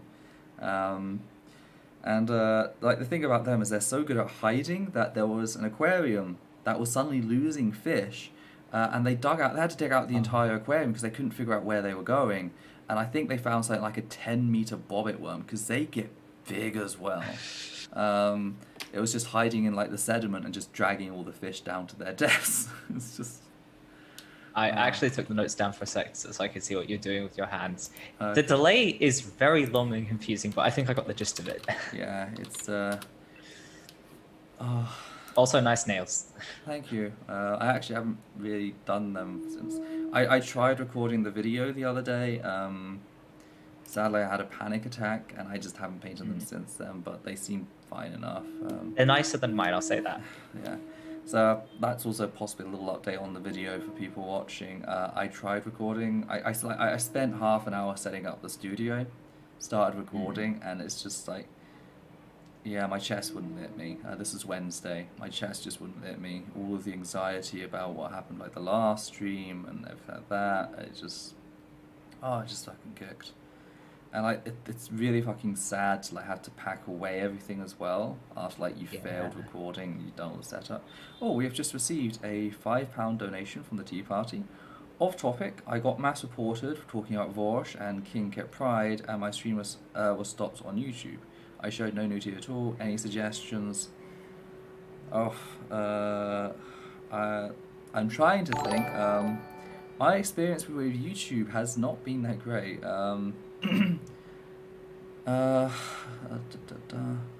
trying to think of anyone, maybe, like, I don't have that much of a pull. If you've posted anything, I will happily retweet it and, like, tell people, because, like, often if you tag YouTube into that sort of thing, and, like, a lot of people start, like, spamming, like, the retweet or replying, that can sometimes get their attention. So I'll be happy to retweet that. Other people to approach might be Thought Slime. I know Thought Slime, they deal with a lot of bullshit like this. So again, like, I suggest making a thread on Twitter if you have Twitter, tagging the YouTube, both the creators and the main, and then just asking people to just retweet, like, reply, etc. I'm really, really sorry. Like, I know this is a very toxic conversation, and yeah, it's just I wish there was more, but like I'm not a sizable person. I know that if like you reach like 1 million or more, you very often actually end up with contacts inside YouTube that you can like poke or prod or whatever. I've never had those. Like, yeah, I'm really sorry. I wish I could help more. But yeah, do the Twitter post and send it across to us, and we will try helping you out as much as possible. On a lighter note, Seth says, "Okay, that's it. I am jotting down Jadzia Dax, transgender space worm as a video essay prompt," and then follows up with, "I can derail literally any chat towards Star Trek. I am so sorry." Seth, do not apologize. You are my new favorite person for that. Oh, no, That is amazing. I am here for derailing the chat towards Star Trek. Now I'm just thinking about Destroy All Monsters, the Godzilla film, because the aliens in that are actually like worm people. You know what that reminds me of actually is Animorphs. It's always Animorphs. It's like it always comes back to Animorphs. I never actually read the books, I don't think, but I do remember that. You can get them all online for free now. I do remember like the television series. I think I remember like the Scorpion person. I can't remember. The books, I can't say anything about the television series. It's probably rubbish. I don't know. But the books are really good. Okay. I love how they're actually like nuanced in a way that nothing is anymore. Yeah. They're good. I need to read them. I keep thinking I'll read through the whole series. That's what I really wanted to do as a kid, but I couldn't get my hands on all the books. They're available online now. I'll read through the whole series. It takes me about 2 hours to read through a book because I read slowly. So like, I can do a book a day, and then I do maybe 10 books and then just stop, and then forget everything I've read and lose my place. And I need to do that. But yes, there is. I can't do that right now though because someone keeps keeping me up all night playing Ark. Not my fault. I had a dream about Ark last night. I should tell you about this dream. I don't know why. It's first of all, everything was like anime line art, but of like water paint, like color. Like Watercolors? They're watercolor, like that really washed sort of look. I don't know why. So I opened a door and there were a bunch of random dinosaurs in clothing that just like barged their way in. And you know that thing where like they're searching like for something, like an office, and like they're tearing it apart, etc. And very often there'll be someone who like puts their arms on the table and like pushes everything off the table with their arms. There was the Carnotaurus, and for some reason they pressed up against the table, and their little wiggly arms were just like wiggling up and down, and they couldn't push anything off the desk. It's just, what am I dreaming about? You don't usually dream. I don't usually dream. This is a rare treat, and that's what. It's just this Carnotaurus really pissed off. Also wearing suspenders. Like, they weren't anthropomorphic dinosaurs either. So, like, the suspenders was, like, going up and, like, along a little bit, the trousers, and then suspenders were going up to, like, the neck. And it was these little piddly arms. I was just trying to reach it. That's just like, brain, what the fuck are you on? Like, seriously? But, I wish I could say that's the weirdest dream I've ever heard of, but it's not. The weirdest dream, Levi told me not to get Ark even though it was 80% off. You're not going to like it. It's really hard. It's really hard, and you can't really play it solo. The only reason I'm having fun is because 80% of the time I'm not, and the other 20% of the time Ethel's bailing at me out of my terrible decisions. I'm very tempted to just pay for a server at this rate. It's just... Like, yeah. That's expensive. It's like $12 a month, isn't it? That's expensive, especially in real money. I know. That's expensive in useless dollars. That's really expensive in real money. I don't know. We can see about it. I could afford a server, but I don't think you would let me pay for it. I wouldn't let you pay for it. So, but it'll be interesting just to have several groups of people like on the server. But yeah. Yeah. It's something we've been talking about on the Discord channel. By the way, we're done with the heavy topics. We're just like talking bullshit now. So if you're here for the topics and like to head off, you're quite welcome to. Yeah. Oh, you like a hard game? It is punishing. We died 3 times yesterday. The problem is sometimes it's you died because you made a bad decision. Yeah. Like when I go wandering off into the wilderness with no dinosaurs at all. But sometimes the game will just mess up and kick you off or freeze or something. There's nothing you can do, and that's why you die, and that's really frustrating. And also the game lately has been doing this thing where I have to verify the cache every single time I want to play, and I just find out every time I do, there's these 2 files that it's just decided to delete for no reason that it needs. And it was annoying enough when we'd be like, let's play Ark. And I'd have to say, oh, it's not loading at all. Like, it's not even beginning to load. Okay, I have to verify the cache. We have to sit here for like half an hour while it does that. But then at one point the game froze and wasn't being fixed. And halfway through, when we had most of our dinosaurs out on this random mountain, and one of them was over encumbered, and like we were doing stuff, and I didn't leave my Dimorphodon, my shoulder bird dinosaur behind because I was silly. It kicked me, and I had to wait around for the cache to verify for half an hour when we were halfway through this really dangerous thing. Yeah. Tell us about the weirdest dream, Levi. I want to know if it's one of mine. It is one of yours. It's the one where you dreamed I was dating a potato. That's the weirdest dream I think I've ever heard of. Yeah. The one upside of having to verify the cache in the middle of that, though, was Ethel offered to play chess with me. First game, you like destroyed me in like a couple of minutes, but like I made you work for the next one. Partly that a couple of times I was being nice, and by a couple of times I was being nice, I mean there was that one time with the bishop where I said, I won't take the bishop with the pawn. And I was like, oh no, don't pity me, don't do this, don't pity me. And I lost my composure an embarrassing amount because I thought this was very clever. I said to her, just do your move and you'll see where I'm going with this. And so she moved a random piece, and I said, now, I told you I wouldn't take the bishop with the pawn. I did not say I wouldn't take the bishop with the rook. I did lose the rook to a knight, but it was worth it. It was worth it, I think. But, we got it down to the point where it was 2 kings, your queen and my castle. Yeah. Yeah, that was yeah, I can't remember how much of that was me being nice and how much of that was just me not being very good at chess. Next time, don't pity me. Don't go against your parents, because I'm not going to learn if you don't, like... You saw... I am quite quick at learning. Oh, yeah, things. You did. you picked it up very quickly. Considering I haven't played since, I think, 2019 is the last time I played. Yeah. So. I felt very cool, because I've been really interested in chess for the past week or so, and I've just been spending most of my free time that I haven't been spending playing Ark, watching videos by this international master, which is the level below grandmaster, just learning about the basics like control the center and danger levels and stuff like that. And just knowing those few bits and pieces, you can easily go from like a 200 rating to probably at least a 400, if not a 600. So I felt like a horrible person. I know about the control the center thing from Independence Day. Oh. Literally is where I learned it from.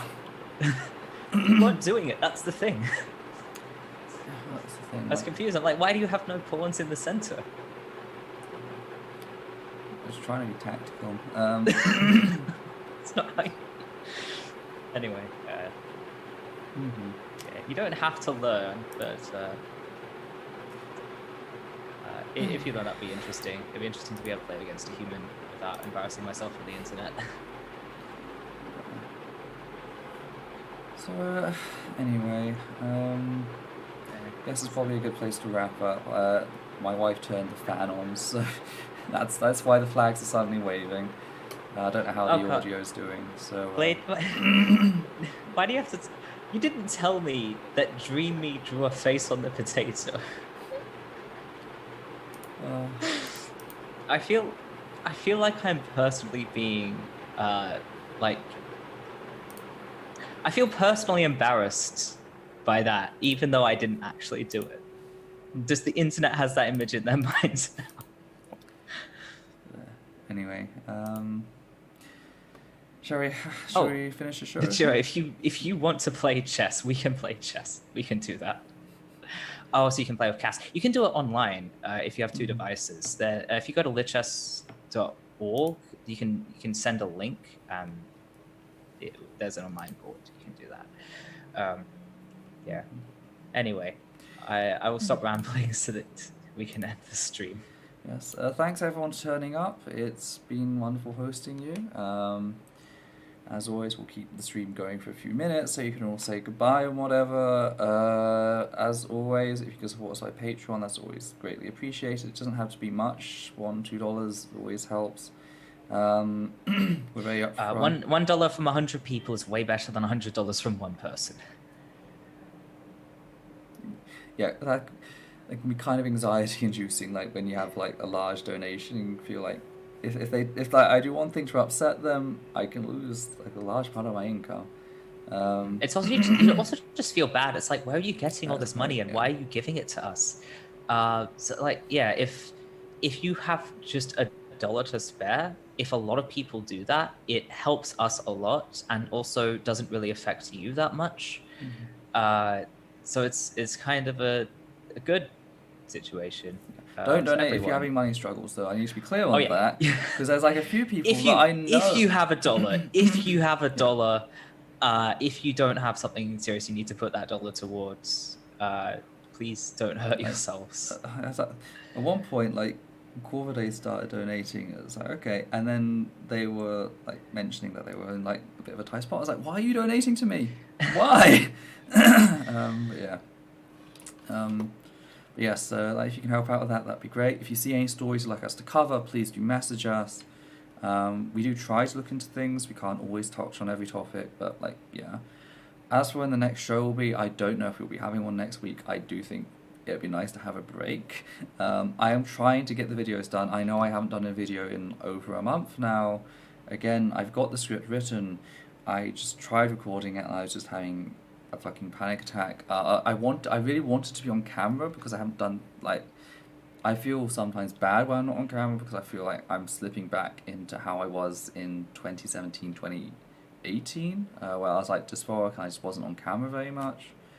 I don't want to do that. I don't like doing that, but then again, I was just on camera and my chest just cramped up, and yeah. And once that goes, I can't do anything. Thanks, Brandy, for the $2 donation. You're all fantastic. Thanks for the research and hard work. Thank you very much for turning up and watching. Especially those of you like in America and stuff, where we get that this is a really bad time for like Americans. I guess like they're starting to wake up probably about now, but like when the show starts, so yeah. I think this is partly my fault as well, because if we do it much later, then it gets ridiculously late for me. It's not your fault. I thought about doing it, but the thing is, I don't want to fuck up my sleep schedule, because what sleep schedule? When COVID is over, that's the thing. I try into it. We also got a $5 donation from the £5 donation from the Gaming Archaeologist. Lovely videos as always. Sorry I can't be in the live streams more often. Well, like they're always here for you afterwards as well. Yeah, I know I've had COVID, and yeah, it's also, again, like, literally fucking, I lost someone last year to COVID, and then I lost another 2 people this year, and now also I've had two family members in the hospital. One was the news that I received last night. So, like, this year is just throwing every fucking chair it can at me. I should be kinder on myself. I should like slow down, but it's very hard. Like I'm a workaholic. Like I've been at this for 10 years now, and it has conditioned me. If I'm not constantly producing something, the anxiety just spikes. And I'm not always very good at gauging where I am mentally. Like the whole thing with like Riley taking shots at me after I lost my Tantanel, that happened because after several days I was like, it was starting to get to me. I was like, okay, I should try doing some work. I tried watching her video, only to find out that she was lying, and then I was like, I realized I'm not ready for this. I can't deal with this right now. But again, at the same time, I've seen it, like, it's affecting my mind. I need to get out, I need to vent. So I vague vented, just so I could go back to concentrating on recovering and getting into a better place before coming back. Not that she lit me. But, so I'm trying to... I'm trying to self-care, but it's much easier to tell other people to self-care than it is to actually self-care. I feel very silly about my situation because I realized I made the mistake of vague venting after seeing what happens when you vague vent about abusive people. Yeah. But, yes. How is not a transgender chess set? That's the point. That is a good point. Maybe I can make that at some point. So, yeah.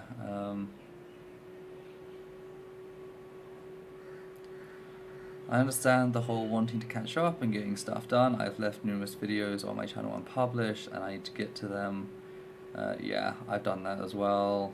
And the thing is, like,